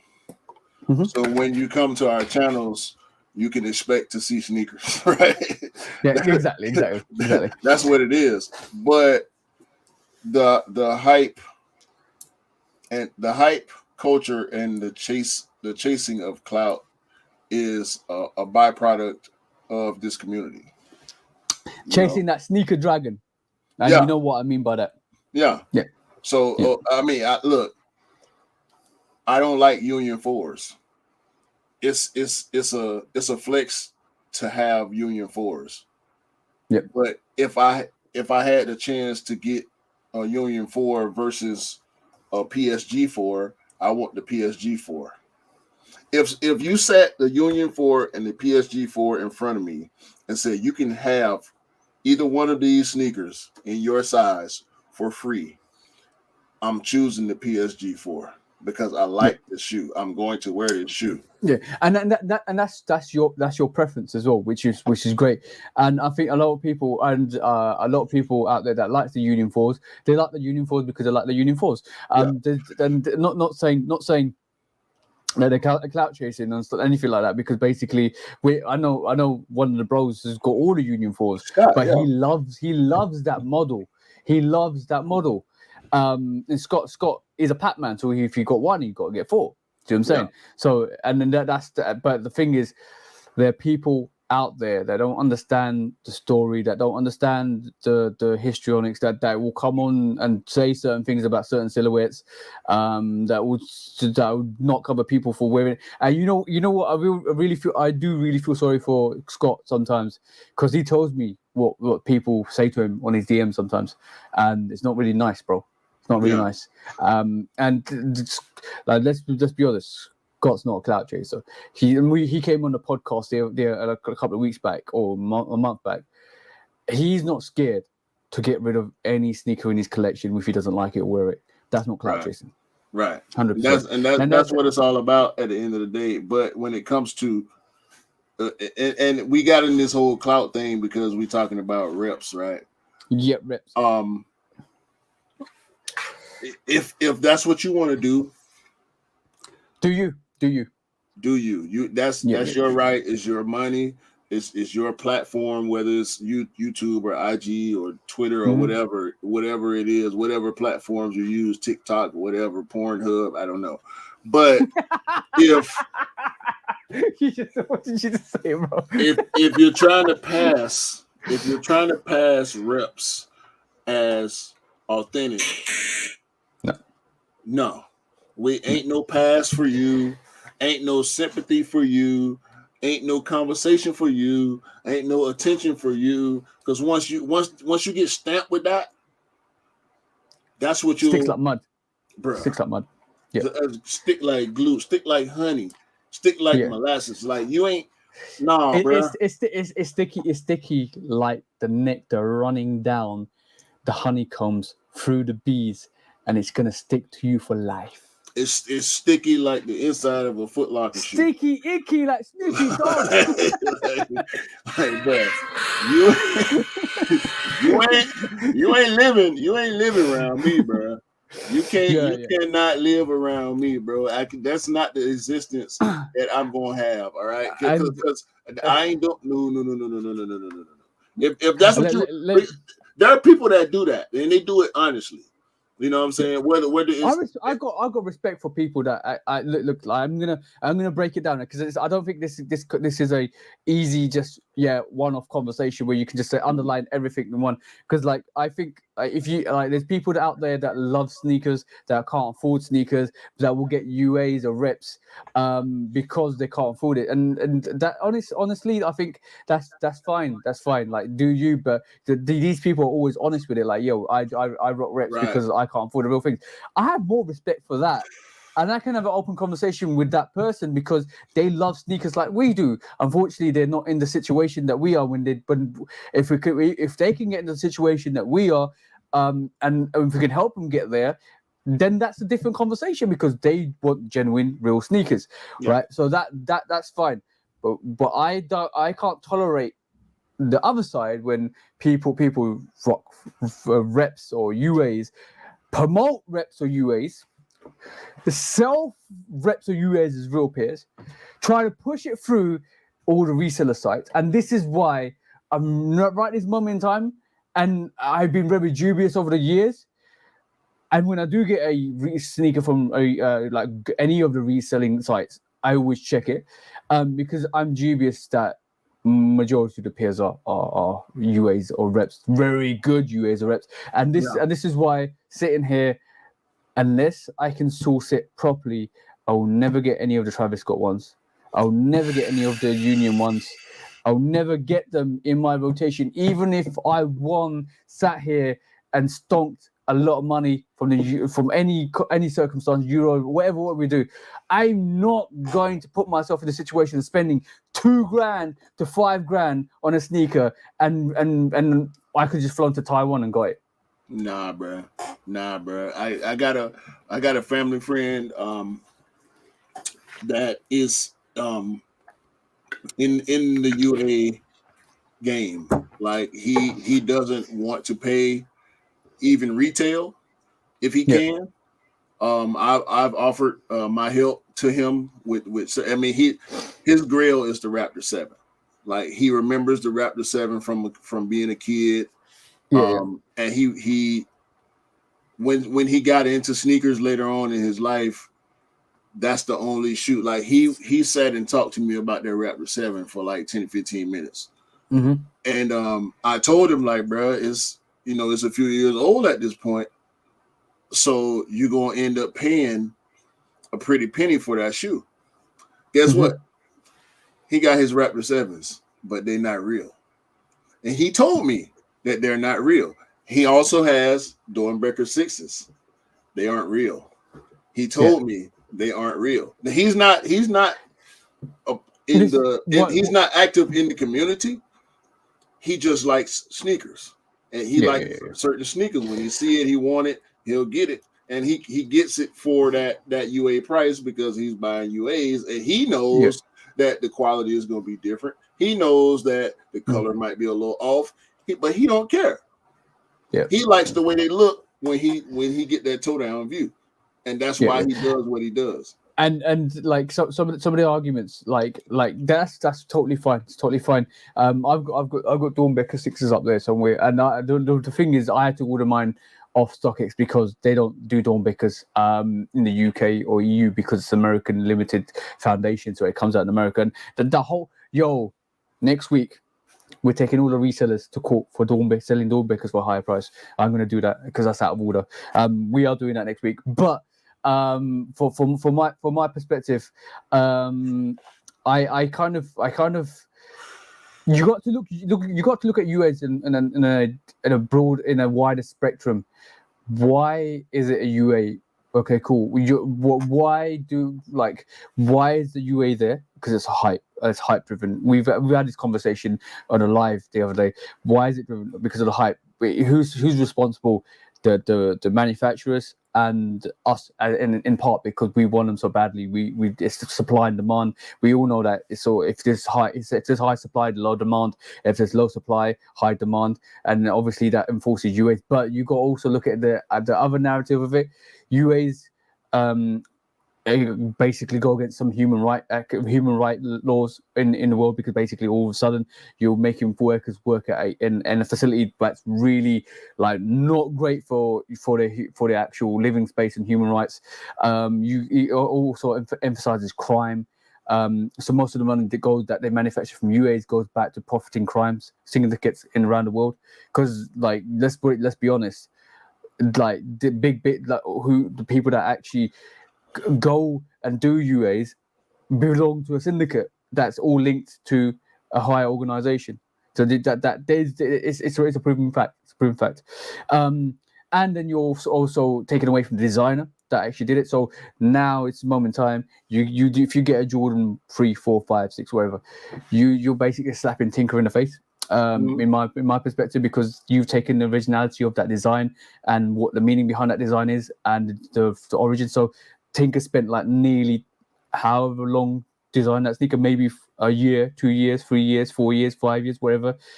You just basically said copy and paste. That was 2 seconds. And also the current designers, that exactly. Come up with the new retro colorways and spin-offs of like the Air Trainer 1 SP. That's probably not a shoe that'll get repped, but we see so many. I mean, I saw patent bred ones in like August. Dude walking through the mall, and they were obviously reps. Yep. And it infringes copyright laws, massive copyright laws, because it's a copy. It's not the real thing. It's like, and however much however much people might justify UA's reps or fakes, you can't justify the higher picture or the higher moral stance, which is there's a lot of stuff that happens off the back of the UAs that we don't see, that we hear about, we don't see, like crime, murder, you like, this is serious stuff, economic, like some governments run off the economics of UAs. So you're not only funding your habit, you're funding other people's habits of fraudulent activities that and that's taking the bare minimum. That's like just touching the surface. There's more that goes down to that. Like, bro, why is that, like, human rights? Why do UAs have a guideline? Tell me, bro. Why do they have a guideline? Probably because they can't see what they're doing, because they in not too well lit places when they're doing this stuff. And why is that? Because they want to run down the cost of the production of that. Now they got people working in bad conditions.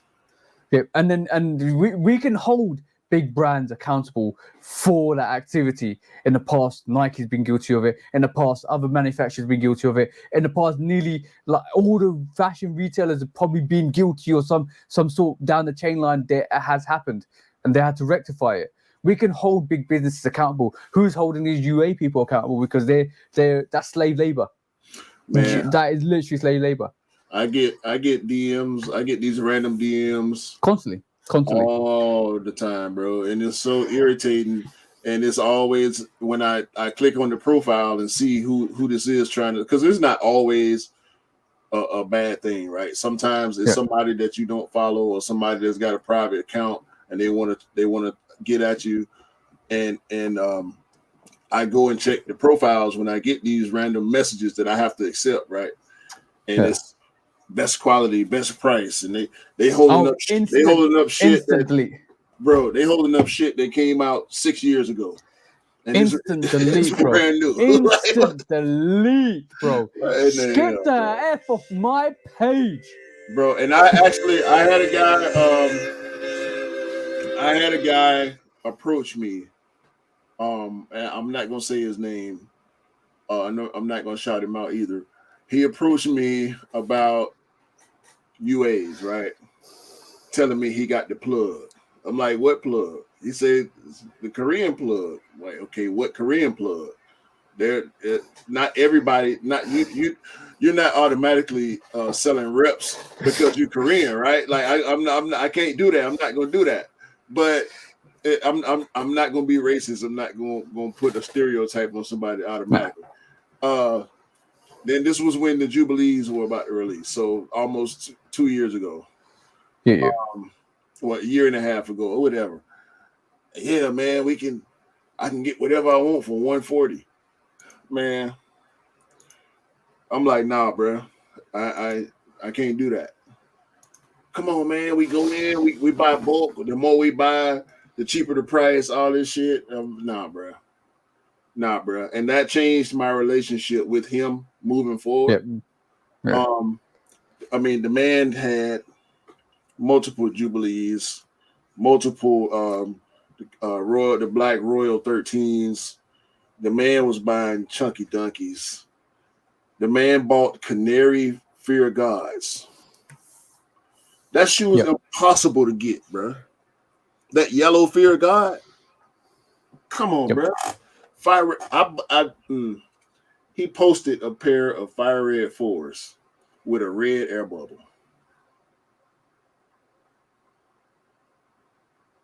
I'm not saying anything to that. Listen, he posted it to his Facebook and IG. And when I saw the picture, first of all, hold on. I got him right here. I gotta do it, bro. Are we both doing it? Both doing it? Yes. Exhibit A.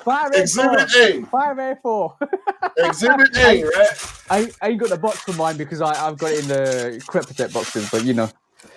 Exhibit A. Fire Red 4s, right? Woo! What color Clear. is the air bubble? White, bro. White. It's White. This man's air soul unit was red. Sheesh. Secondly, this netting.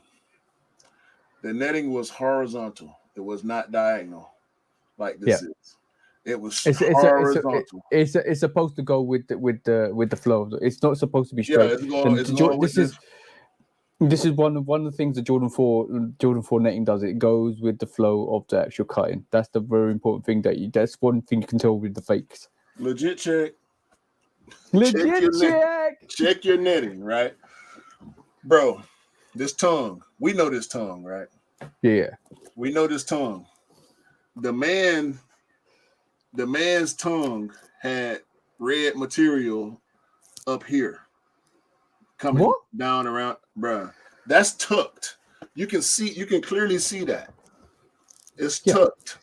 It's tucked behind. Away. You cannot see it. You can't see nothing red on that tongue from the front. Nope. You shouldn't be able to.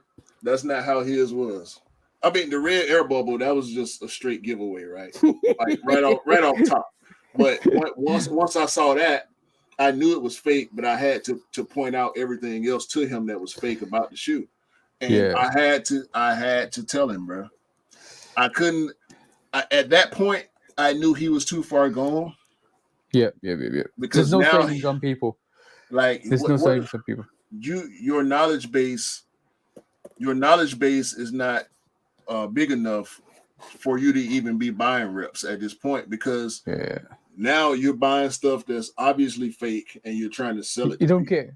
Yeah, you don't care. That's wrong. That is totally wrong. Yo, bro, I let's just take a moment. Oh my god. The Jordan 4 Fire Red 4s, bro. Yeah. Gorgeous sneaker. I put my oh yeah, I see the bloodlines. I see that. But yeah, I'm okay. I'm just a bit mystified. I put a post up the other day, right? I said and I think Cam basically said to me, "Yo, I'm in my deep thoughts," and I said, "Yeah, of course I'm in my deep thoughts." I was like, there was 4 before 4s. There were 4 before 4s, right? And I said that. And a lot of people were like, and I said that on this sneaker, the Raptor 4s, right?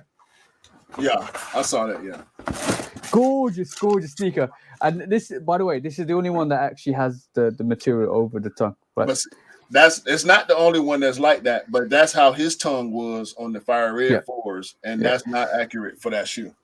It's accurate for that Raptor, but it's not accurate for the Fire Red. Exactly. So. I was like, I got the Raptor 4. It's such a gorgeous sneaker, bro. I'm gonna use that gorgeous word again because I don't care, because these are phenomenal, bro. I picked up 4 of these, right? 4 of these. I'll tell you how I picked them up. One of the sneakers app, right? And this is 2018. One of the sneakers app. One I actually ordered on Foot Locker when Foot Locker was a decent company and they actually wanted to give pairs out to everybody, right? That was a bit controversial. No, it wasn't.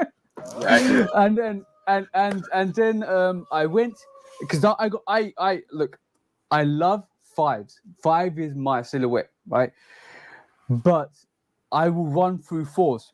With my winterized 4s are back down there. I will run through 4s, right? Because I know it's a sneaker. Put on feet, bang, I'm out, right? 5s, I say for a special occasion. Like, I'm going here, bang. I'm gonna wear 5. I'm gonna wear the satin 5s. I'm gonna wear the Michigan 5s. That's a special occasion sneaker, and I will wear them, right? But 4s are like, yo, I don't care. Boom, out the door, right? I picked up in my time. I picked up FIBA 4s, picked up winterized 4s, doubled up on the winterized 4s, the laser 4s. I picked up 2 Raptor 4s, and I actually picked up 2 more for the bros that were size 9 and size 11 because they wanted them, because this sneaker is absolutely gorgeous. And the easiest thing I did was, yo, bro, don't pull that yellow sneaker out to me, bro. the easiest thing was basically get out of it, bro.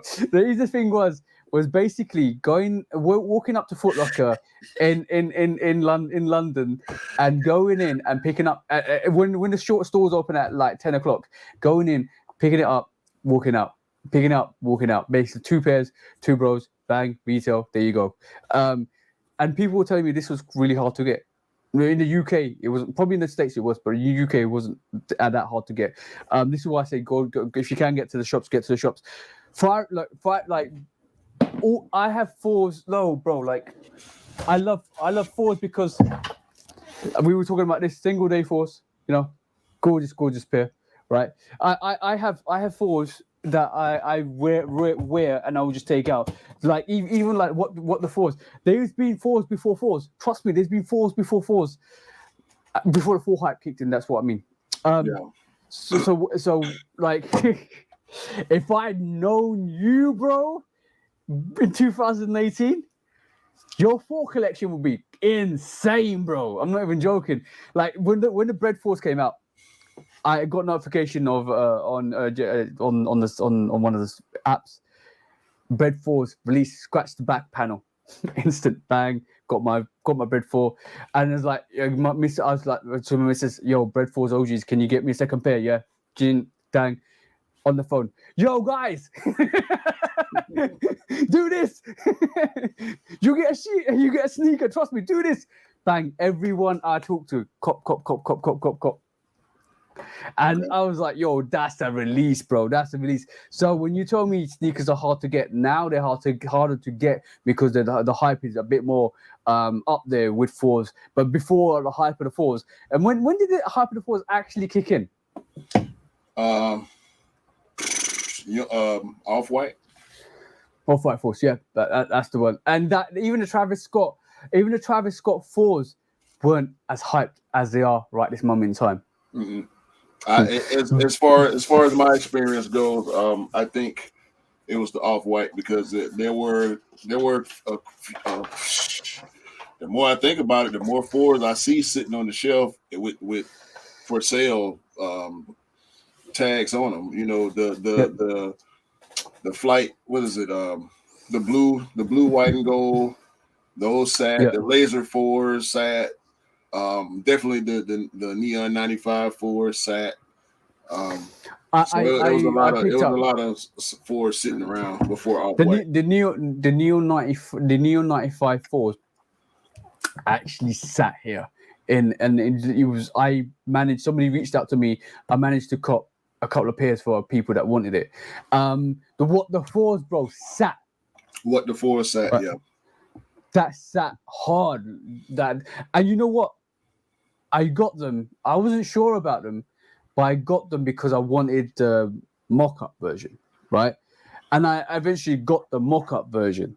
See what I'm saying? Because I customized one of them. I won one of my pairs, so I got 2. I ended up getting 2 pairs. I want to keep when I do custom. I always want to keep the original as well as the mock-up or the new custom because I want to have the originals if I ever want to rock it. Now, like when you think about it, I thought. I grew to love that sneaker way more once I had it in hand. And then, bang, Eminem wears it on the Godzilla movie. Mm-hmm. Crazy, bro. Crazy. Yeah. And that guy knows his 4s. Also, the Starfish, the women's Starfish 4s. Yeah. They sat pretty hard. Really. I mean, and that was after the pandemic. Yeah, that was post-pandemic. Post-pandemic. They sat hard. I'm just looking at even bro. Cool Grey 4s.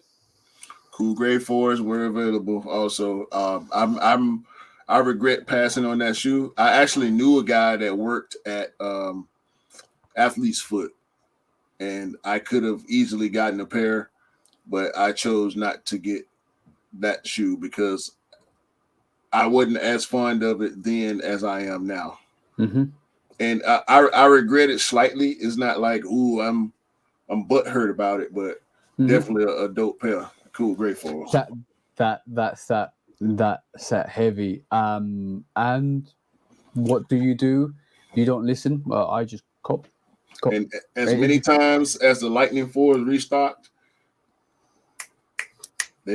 they was gone, moving every time, every restart, gone. 1 minute, 45 seconds, 2 minutes, gone. And I'm gonna look through column.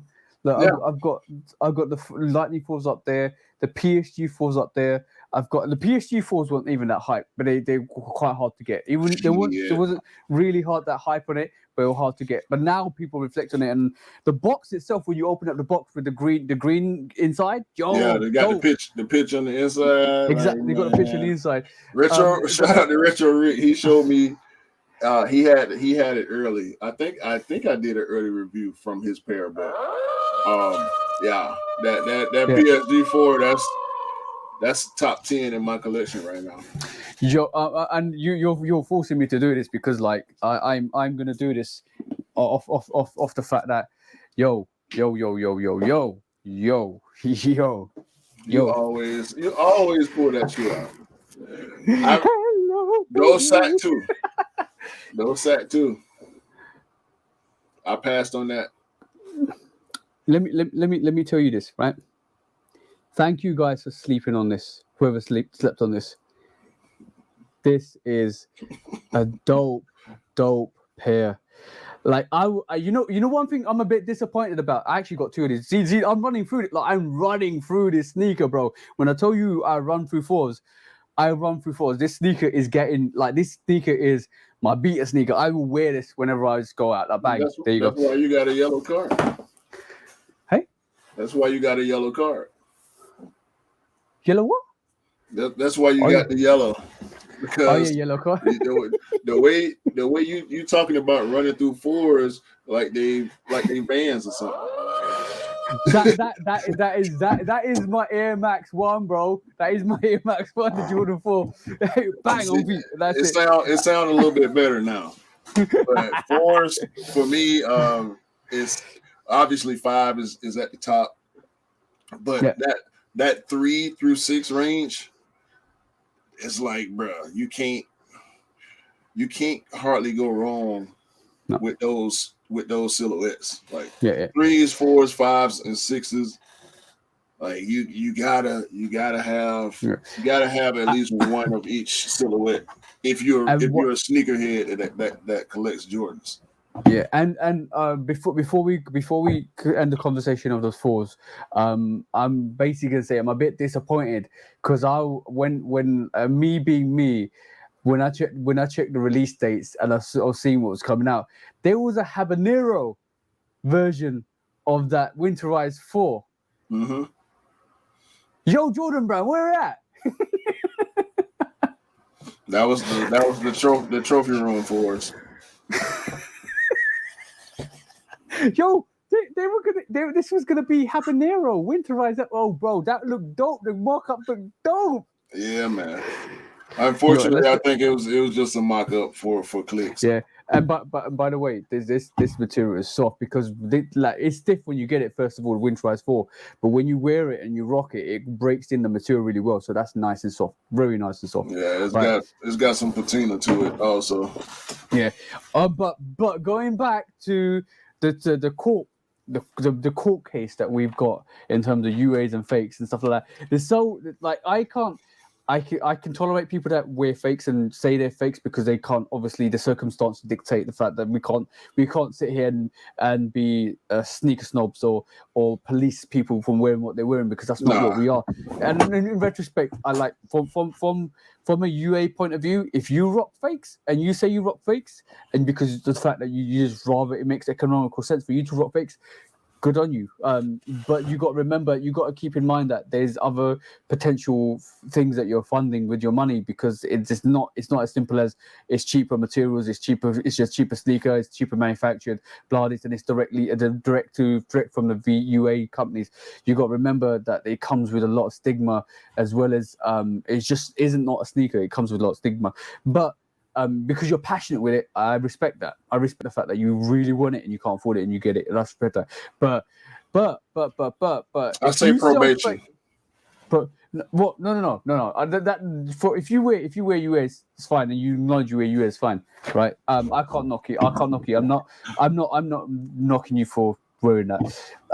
But I personally will never wear or knowingly wear a UA, right? But if you are out there and you're listening to this, right, and you push through fakes through all the reselling sites, you tell people that your fakes are real, and you tell people that you basically are the plug for real sneakers, this is for you. Spend your time in court, spend your time in prison, and don't ever come see the sunlight.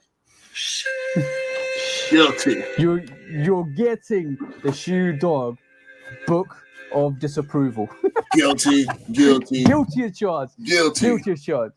Yeah, 100% guilty. Like 25 years, no real sneakers for you. Because one thing I hate the most is liars.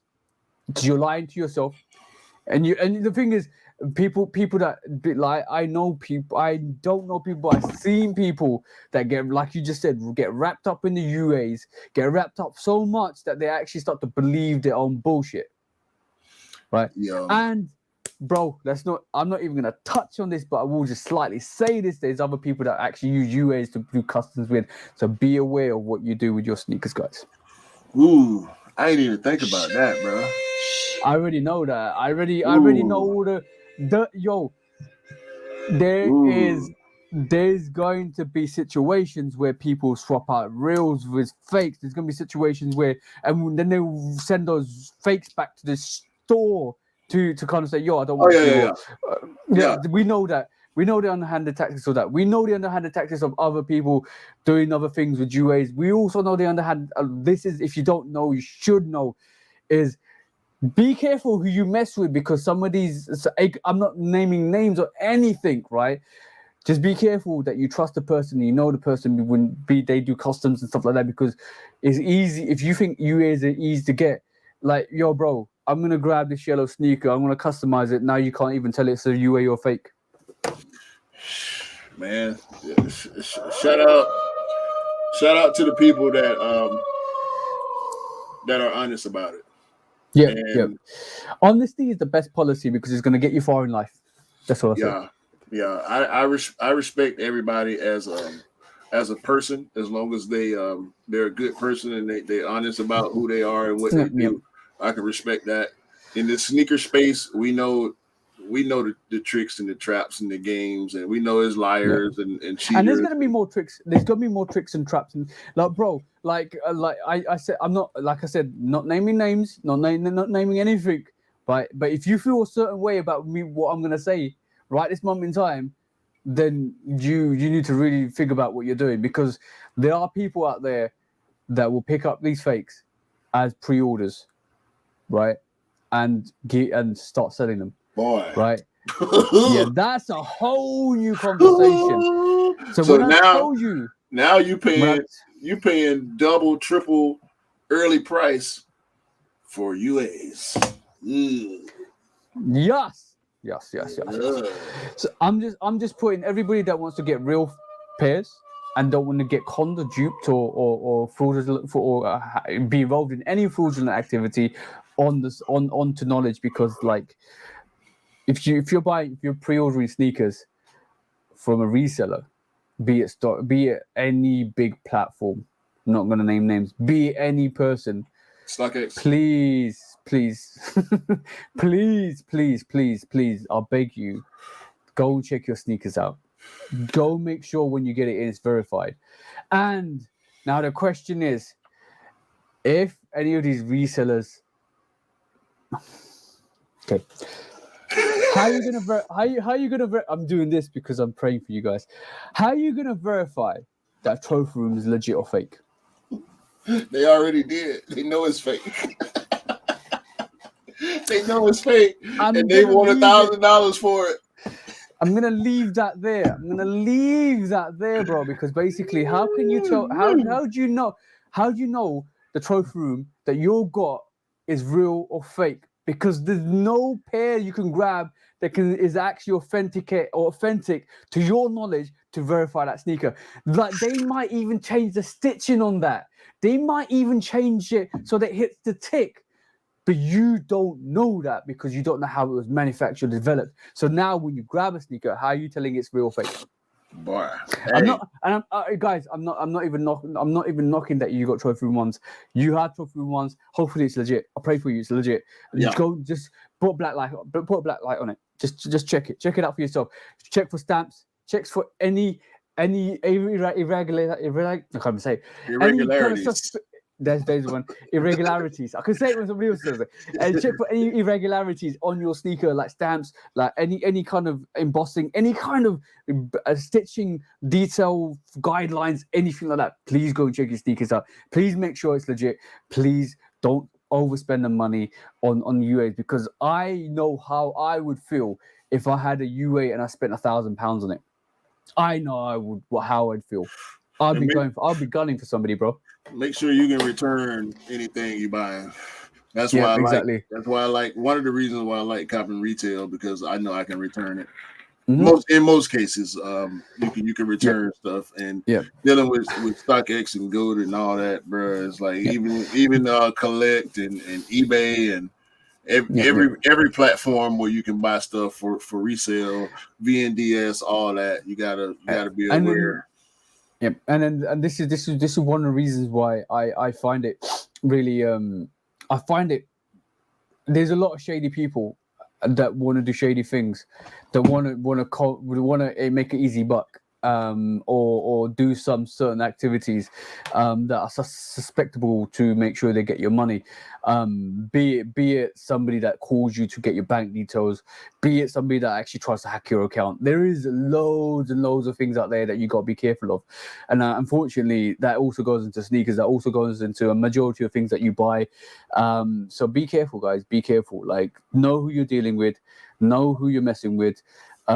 Make sure you even check, because obviously there's fakes do still somehow get through the system. I always like, you know me, bro. Like, I want people to get the sneakers they want. I want to make sure they get it from retail. And unfortunately, the sneaker culture, as you speak, is so toxic. And sometimes because that's derived from the supply and demand aspects, people get really hurtful and salty because they can't get sneakers, and you've got sneakers, and then that's a whole different subject matter. But I can't be that way. I'm not going to hate on anybody that's got bare heat than me. Be it legit. I don't care. I love the fact that you can showcase that sneaker and you can put it on feet. I love that. I cannot sit here and say that I hate anybody for having a sneaker that I don't have. Because in retrospect, you won, bro. You're winning, and I love it. See what I'm saying? Yeah. I mean, I do tend to cringe a little bit on certain pairs. Yeah. But as long as you like it and you want it for the purposes that it was created for, to put it on feet, more power to you. But if you out here dealing reps, man, and you're trying to pass them off as real, shame on you. And hopefully that person that you making that sale to knows or understands what's going on for their sake. And if they find out after the fact, hopefully they won't ever deal with your monkey ass again. And I think that concludes Sneaker Court this week. Unless there's anything else to... that was kind of deep.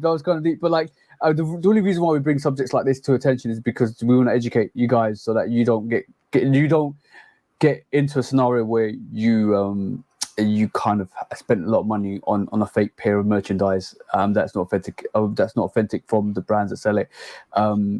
So just be careful, guys. Just be really, really careful. Like I said, I'm not knocking on innocent people, honest people that actually rock reps and say they rock reps, because at the end of the day, you do what you find financially capable with your money, and kind of what you find is good for your money. So that's fine. I'm just disappointed in people that actually want to like really defraud people out here. Good, honest people actually out here that want to actually buy retail pairs. That's totally out of order. But I'm going to leave that to the universe. I'm going to leave that to karma, because at the end of the day, what goes around comes around. So, it's our place to just highlight it to you guys to actually make sure you're careful. But yeah, shout out to Cove Master, man. He's one of the guys. Ever since I've known Cove, he's been 100% honest about it. And he does the real versus fake comparison videos. So if y'all interested in it, in depth, y'all can go subscribe to him, follow him on IG. He does the funniest reels in the world, man. He got the mask on. He got funny audio playing in the background, man. Like, and I know he's an honest guy, but when he does these reels, bro, this shit is so funny. And he's pretty much bringing awareness to this situation that we just talked about. You have to know who you're dealing with because, bro, you want an Off-White 4, you're gonna pay $400, $500, $600, $700, and you don't know this person. Hold on. Off-White 4s are for £1,000 now, bro. Right. So I mean, I haven't checked the price. I know they were sitting around $500-$600 for a little while. Yeah, that was like last year, bro. Yeah. Listen, it's not a pair that I'm interested in, so I ain't. Yeah. I mean, I like the shoe. Don't get me wrong. When I say I'm not interested, I mean I'm not looking to cop, because I know how many pairs of fakes there are out there. I've seen people try to pass fakes off. I've seen people with fakes on feet, and it's different, bro. It's different. So it's So for our size, it's $2,500, bro. Yeah, I'm good. So you're underestimated. And StockX overachieved. It's all good. I ain't worried about it. No, that's fine. I just double checked it quickly. But yeah, we have 2 court cases next week. If you want to join us to next week, we have Mischief versus Vans. We'll discuss that next week. And also, like I mentioned earlier, reselling DB's Stormbreakers. Yeah, that's another thing we need to take to court. But anybody that wants to defend themselves, they're more than willing to come in and defend themselves. Yeah. I think this is going to be the last subject matter for today. As you can see, we got 3 subject matters, 3 new subject matters. One is Mythbusters. Second is Lose, Choose or Dump, and the third one is our sneaker court, which is new to the channel, because I thought it was fun personally. I thought that was fun. It is. Yeah. It is, and I think that there's one more segment that we're not introduced this week, but we might introduce it from time to time. It is called the What If scenario. Yeah. But we won't go into that today. Look out for that. It's gonna be quite interesting. I'm gonna see how hype beastie you can get. So for this last topic, I'm gonna just let that pass over. For this last topic, I think maybe we should have gone in on this a little earlier, because we are approaching 3 hours. We got like 19 minutes left, but we can't come back after the break and not talk about most likely the hottest shoe of the recent days. Okay. Another one.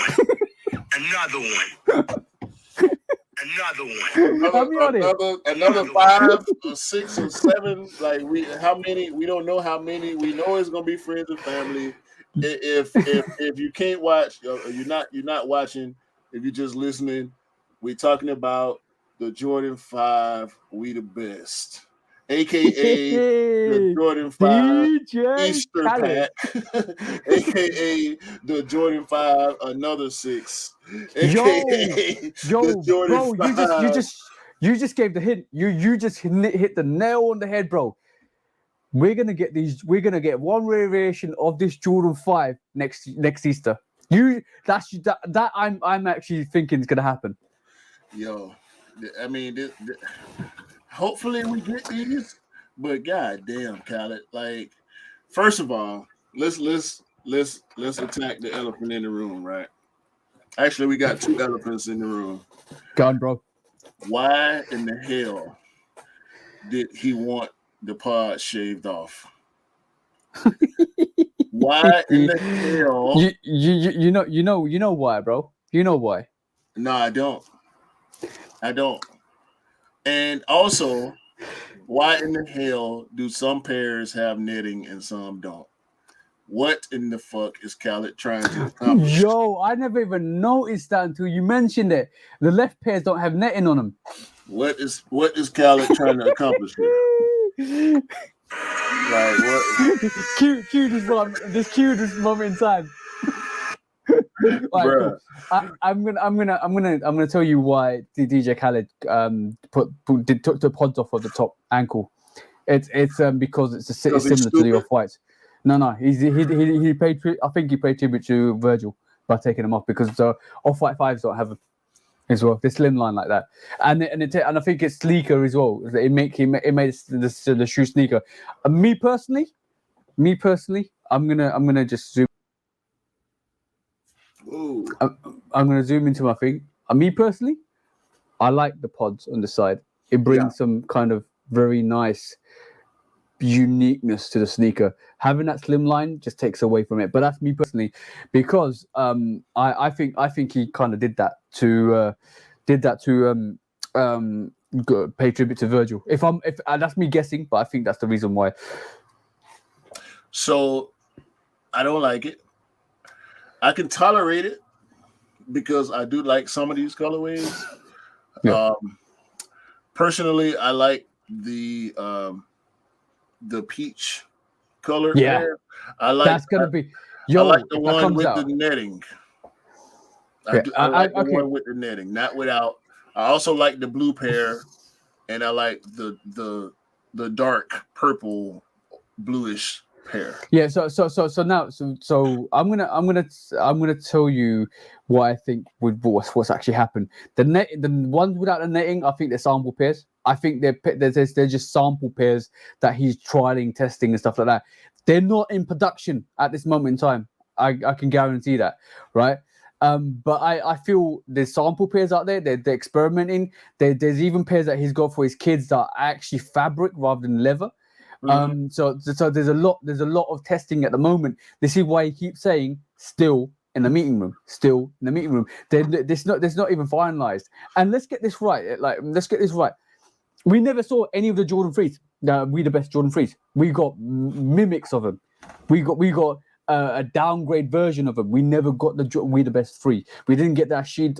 Was he signed Ashid? Yeah, Ashid. We didn't get the Ashad. We didn't get Ashad like suede or suede the New Buck 3, all blue, royal blue 3. We didn't get the leather version. We didn't get the Unite. We didn't get the we the best red 3. We got the Unite 3. We got the Royal 3. It is not the same. So now the situation is, all these samples, we were shown 4. We were shown originally 4 pairs, like 4 pairs. Now, when you look at the pictures, there's actually 5, 6, 7, 8, 9 pairs. The different variations, different styles, different netting, different things. There's loads of sample pairs, and this is just sample pairs. Now it's called an alpha. It's called not alpha. It's called a alpha phase. Like basically, you're testing. You're testing the sneakers. You're giving it to people in the industry, in the music industry, your friends and families, to test them, to see what they feel, what their reactions are. You can tell one reaction. Kanye wasn't really impressed. Like you can see from his reaction. But you can also see Fat Joe. He gifted Fat Joe a variation. He's going to keep gifting friends and family variations to get their input, to get their feedback, and that's going to go back directly to Nike to give that. But I never seen the light lilac blue. That's another variation, bro. Bro, I don't give a fuck about what Fat Joe or Offset or Kanye or whoever the fuck. I don't care what they think, bro. Yeah. That's not proper market testing because they aren't the market. They aren't the consumer. They are consumers, but they aren't the community at large. They are the outliers. They're the influencers, bro. They're like it's a unfortunately that's the game we live in, bro. Like they are the influencers. Fat Joe, Fat Joe licking his soul. That's an influencer, bro. Like I don't give a fuck. Fat Joe can go lick the sole of whatever shoe he want. That's not gonna make me like the shoe. Is what I'm saying. Yeah, it's true, but it's the other people that aren't us that look at sneakers will be influenced by Khaled and the Fat Joes and stuff like that. So we have to take ourselves out that spectrum because No. for us we will like it. Well, for us we will like a sneaker or hate a sneaker that just based on the colorway and the history and the detailing and stuff like that. Yeah, Mhm. so that's a totally different conversation. But when you're talking about the average user, average sneakerhead, when they see Fat Joe in an Instagram picture rocking that sneaker or on TikTok or wherever social media channel they see, they're like, "Yo, I want that now." So that's just the hype. This is why in the beta stage, when we see the sneaker, when you see the final product, yo, that could be a different story. But I have little to zero hope of these sneakers ever releasing to the public, bro. I do agree with that. I do disagree with influencers making that much of a difference in the sneaker community. Yeah. That pond that I was talking about a little while ago, we are gonna see this and we're gonna want this, right? Yeah. The casual fan won't see this until they see it on us or with us. You get what I'm saying? They're not paying it. They don't get sneaker news coming through their Google feeds, or they don't follow Soul Links or Sneaker News or House of Heat or Cool Kicks, Nice Kicks. They don't follow any of these platforms. When they go on social media, they seeing different stuff than we seeing. So a lot of the majority of people aren't going to know about this sneaker. We're going to know because we look for this stuff. We live for this stuff. We love this stuff. I don't give a damn. And again, I'm beating a dead horse right here. You got to forgive me. I don't care what celebrity is wearing this shoe. I want what I want. You know what I'm saying? Yeah.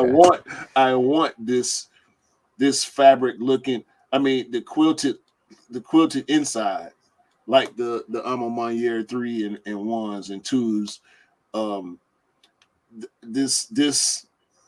This glossy plate over where the netting would be, if that's the pair that released, that's the pair that I'm gonna go for.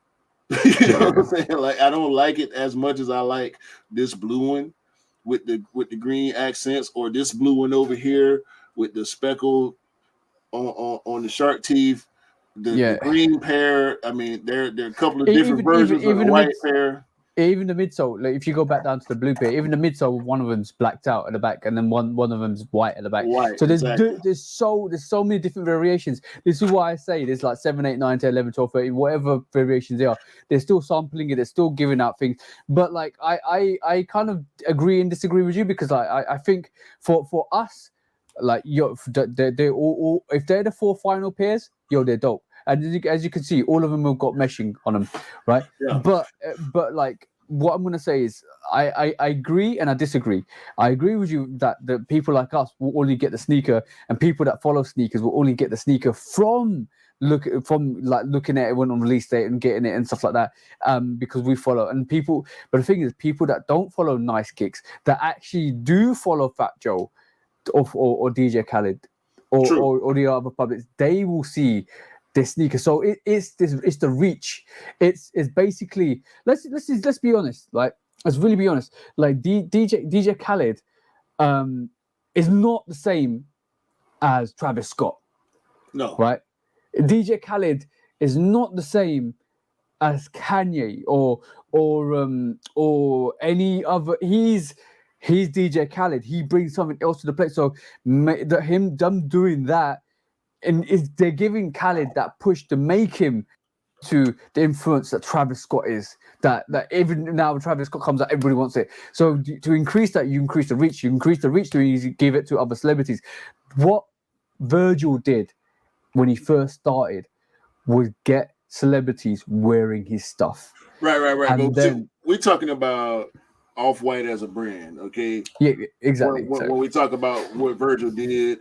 And the difference for me between Kanye, a Travis, a Virgil, even a Don C, a Billie Eilish, a J Balvin, a Bad Bunny, Khaled sneakers have not released to the public. That's the only difference to me. I agree with you for that. Maybe for different reasons, but that's why I feel like Khaled is not there, because his stuff does not release to the public. How many shoes has Drake had with Jordan, and now having his sub brand with Nike?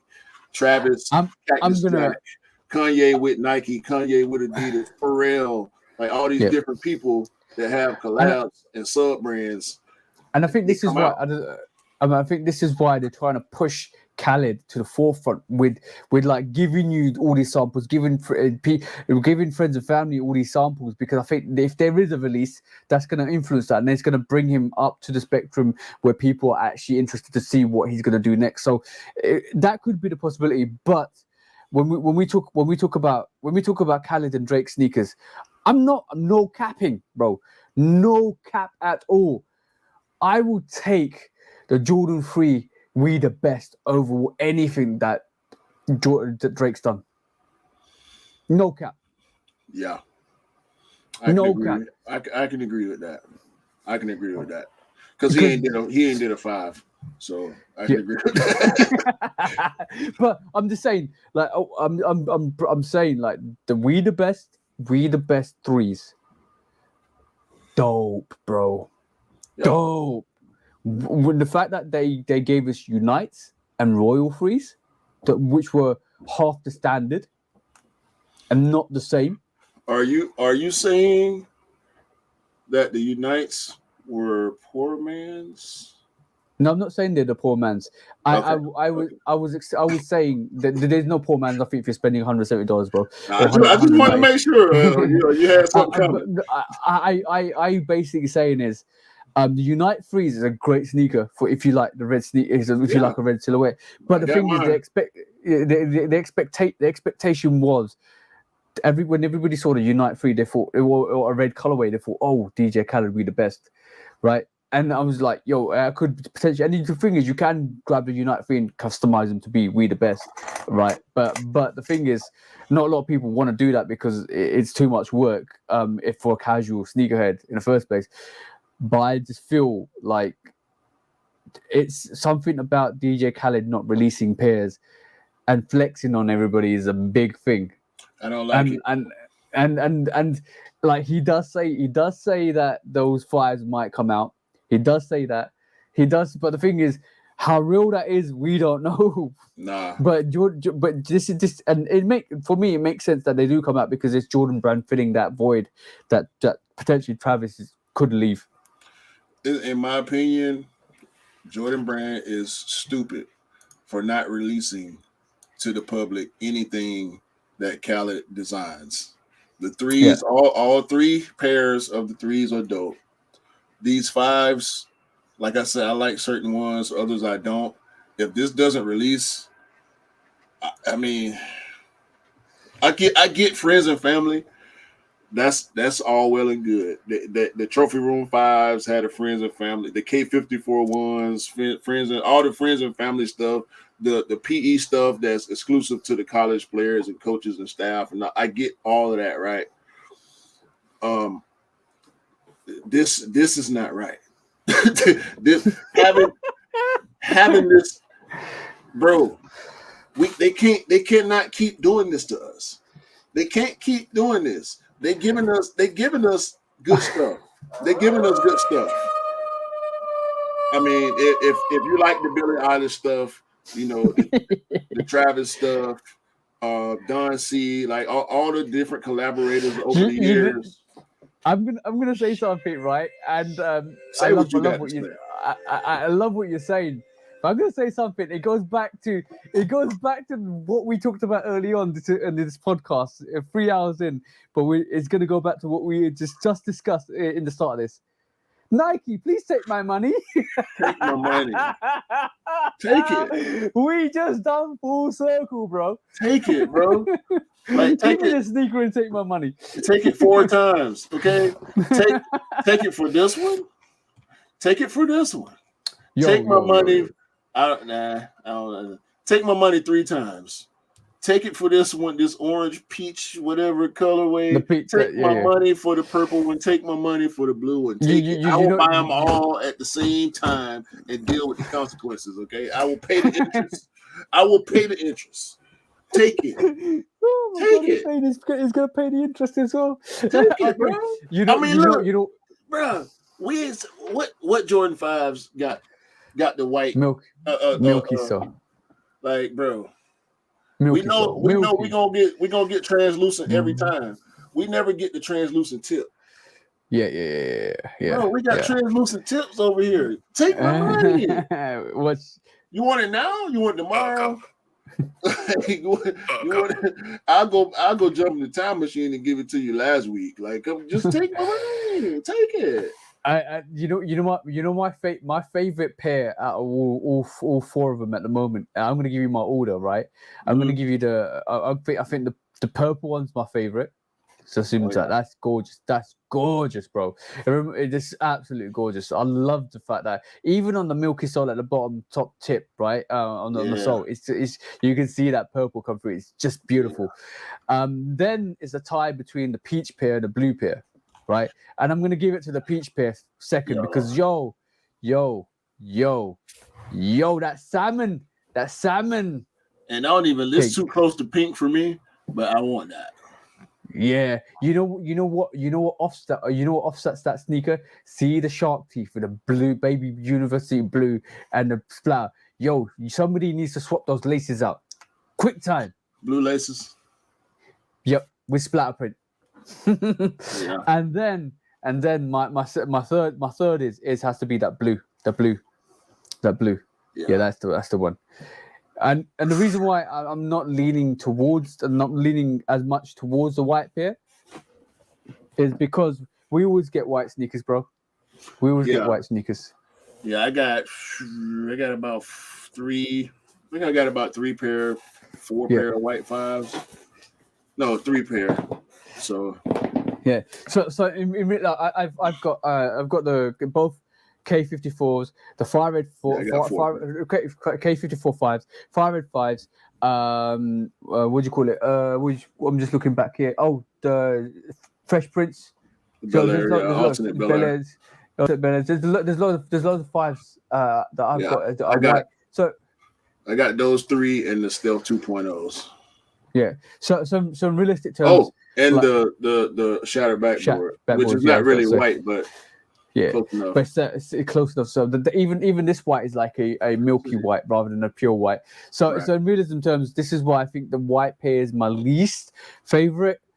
Because basically it's, even though it's a gorgeous pair, I love the lilac purple on the midsole and that baby blue that it comes, or the very light baby blue that comes through it. But the thing is, like, for me, it's still a white sneaker, gorgeous, still. But I love the fact that they're doing different colorways, different styles, and this is why if, like, I'm gonna just get rid of that off the screen.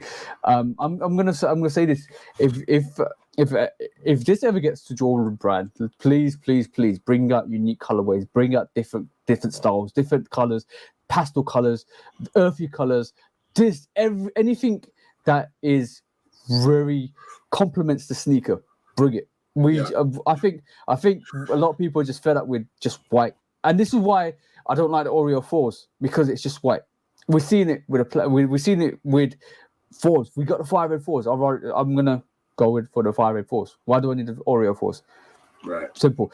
Give us the look, Guava 4s, Union Guava 4s. Magnificent. The colorway, magnificent. Give us some earthy tones. Give us some pastel tones. Give us like that 5-pack. That 5-pack from Khaled. Yes. Pastel. Yes. Spot on, bro. Spot on. That's a home run. That's absolute home run, bro. Just take my money. Yep. Just take my money. Home run. Home run. Without a doubt. Take it. So and once they open this door for Khaled, we're gonna get We the Best Ones we'll get a probably a different variation of We the Best 3s, 4s. Yeah. We the best. We need a collab. We need a collab 11. Not an adapt, but we need a collab 11 at some point, and in the summertime too. But I don't know if we'll get that. But we need some We the Best releases. Some. I know they won't be quite GRs. They'll obviously they'll be limited, much like other collabs. But just let them go. Let them fly. Yeah, let them fly. Definitely. Put the pods in them and let them fly. Like there's a spectrum. There's a spectrum of colorways you can use on the 5, and you could do so much to the 5s, and unfortunately there's also it's all like I don't like the Bel Air 5s where they took out the laces and put I don't. You didn't the Great 5. Sorry, you didn't need to do that. They did not need to do that. Do not need to do that because Fresh Prince wore it that way in the Fresh Prince series and stuff like that. They did it, but they didn't need to do that. That was why. I love my reverse Great 5s. I love all my 5s with different colors. Michigan 5s, Oregon 5s, great colorway. And not sneaker I really appreciated when it first came out, but looking at it now, it's just such a great colorway. It's so different when you cut Raging Bull 5s, blue suede 5s, red suede. Bro, give us all the colors of the spectrum, the rainbow on these 5s. I will pick them up. But don't just give us a constant white sneaker or black sneaker. Just leave it to the OGs. So with all that being said, I'm still gonna go for the Concord 5. So the Concord 5 with the black midsole. Yeah, it's pretty much a fire red with purple. But you mean the Midnight Navy 5s? Midnight Navy. That's what they're calling them. I thought it was Concord. No, I think purple or something. No, it's Midnight. No, bro. They need to stop. Pull them up. They need to stop. It's purple. They're purple. They call it. They dropped it. Somebody dropped it in the group chat. In our group chat, and it was actually Midnight Navy. They called it. Oh, that's the total different sneaker you're looking at, bro. I was about to say we must be talking about a different shoe. I'm talking about this. Hold on, I'm gonna pull mine up. If that's how it comes, because we know with mock-ups there's a possibility. There's a mock-up. But this is what's rumored. I won't be surprised if it come out different at all. Yeah, at this moment in time, what I'm looking at is this. I'm gonna try and open this.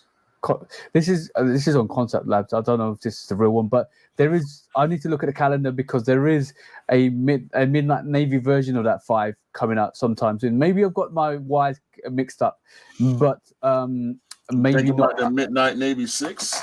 No. There's a 5. I'll show you. I'll show you after this live if I can find it. I'll send it to you. But yes, bro. When I say I will pick up any colorway, I will pick up any colorways of those 5. You saw me pick up the Bluebirds. You saw me pick up the Jade Horizon 5s. Like, bro, just keep bringing them. I'll pick them up. Keep bringing them. You must be talking about. Wait a minute. Wait a goddamn minute. That's the one I'm talking about, bro. Ooh, shit. That's the one I'm talking about. I thought you were actually talking about that variation, not the Concord 5s. That is the one I'm talking about. Yeah. You're salivating. The bro's salivating. Make sure the shoe dog police don't catch you with that rabies around you, just frothing around your face because they're gonna say you got rabies, bro.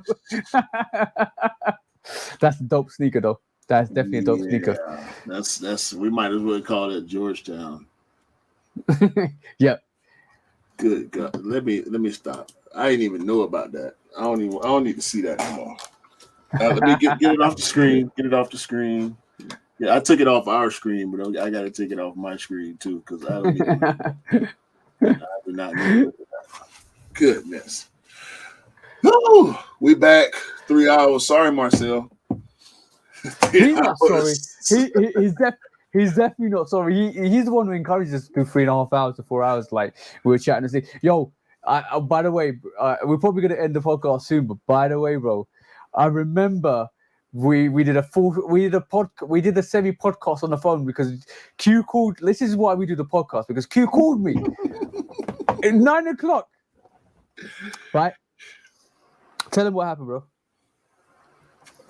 We ended up on a 3 hour, 40-minute phone call. and that was 1 o'clock, bro. 1 o'clock. Yeah. What? I ended up going to sleep at 1 o'clock in the morning. It was right after I got home from vacation too. Yeah, it was good. Speaking of which, I did want to on vacation. I bust them out. As you can see on the patterns, we got some grime. Only wore them one day, but I had them on for a good 7 hours, maybe. Got some pinks in. And I also finally undiesed the neutral gray. Ooh, tell me they're soft. Tell me they're soft. Tell me they're soft without telling me they're soft. I ain't got to talk about this shit. that neutral gray one is so good, bro. We're talking about the lows, not the highs. Yeah, the lows, definitely. The OG low neutral gray. Yeah. Let's just say, right, that the neutral. Eric was so impressed with that sneaker that he went back in for it again, and he nearly went back in for it for a third time because he's gonna rock the craziness out of it. Trust me. Yeah. It's definitely one of the more comfortable Jordan 1s if you can compare comfort in Jordan 1s. Like I had no problems wearing that, and I actually wore that one for 2 days, and I'm surprised it's not as dirty as I thought it was going to be because that neutral gray is so. There we go. Yeah. I can see it. And obviously, I ain't cleaned them yet. I just pulled them out my bag. They've been sitting in my sneaker bag since I got back. So it's. I was about to say, clean your sneakers, bro. Clean your sneakers. But I haven't been cleaning them lately. I got so many. I got like 10, 12 pairs just sitting out right now because I ain't cleaned them yet. I'm definitely ahead of you in the game at the moment because basically what happened was that I had 2 or 3 weeks back. I was the same situation you was. I had like about 7 or 8 pairs on the floor. I was like, this can't go on. I need to wake myself up. I need to clean my sneakers. I need to slap my wrist. Clean your sneakers. I still ain't cleaned my. I'm on my year 1s from my birthday in February. They just been sitting up there on display. Those I got the pine greens over here, my Flint 13s over here, like in my collector's closets. I wore to and from on the flight in the airport just because they Vapor Max. I love this shoe, but you really can't beat the comfort of a Vapor Max when you know you're about to do some walking. So if anybody knows, the Atlanta airport is the busiest airport in the country, if not the world. I can't remember the designation, but it is definitely, if not the one of the most busiest airports in existence because all the connecting flights that you can catch from Atlanta. So I had to wear these because I knew me and my wife was about to be trekking. And I love these straight up. I was gonna say one thing. You could take a leaf out Ease book and actually get a Yeezy slide because they're comfortable as hell. No. still keeping that Adidas hatred close to your heart. Still number one. So This week's been amazing. We had a week break and we organised, which was great because we now have 3 or 4 segments, which are original segments devised by both me and Q in terms of Sneaker Court, in terms of lose, choose or dump. And then in terms of Mythbusters, and then there's another segment, what if scenarios that will be coming your way shortly. But yeah, I think we were structured enough this week to actually keep rebounding back to this format. Hey man, like it's pretty much we enclose the ramblings in some nice little packages, and we drop them off on the porch, and hopefully don't nobody steal them. Unfortunately, when we started recording, the situation was we went straight off a different narrative. That's what happened, bro. You know what? I'm so used to it right now. It don't bother. It kind of bothered me for a couple episodes, but at this point, it's what we do. Whether we go straight into topics or whether we end up rambling on, it don't bother me at all. Hopefully, it don't bother y'all out there listening and watching this. Hopefully, y'all enjoy the conversations just as much as me and TJ do, because y'all know we can go on. We can go on for I have no hesitation that we can actually do a 6 or 7 hour podcast. I'm not even joking. That's easy. Yo, that's easy. I tell you what. If we ever, not if we, scrap that. When we, like you keep telling me, when we get into that point where we've got this notoriety for this Shoe Dog podcast, we will be doing a 24-hour marathon. Bruh, don't.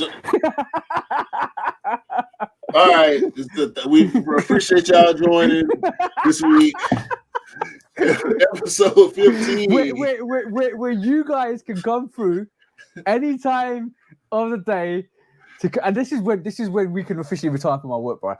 Any time of the day to come and ask us the question, and literally, you can bring your court cases, you can bring your Mythbusters. We'll do the research. We'll be live on YouTube. We'll do that, bro. That's a guarantee. I drink too many beers. I drink too many beers and not enough coffee to do that. You. Bruh, nah. I'm gonna have to Matumbo that No.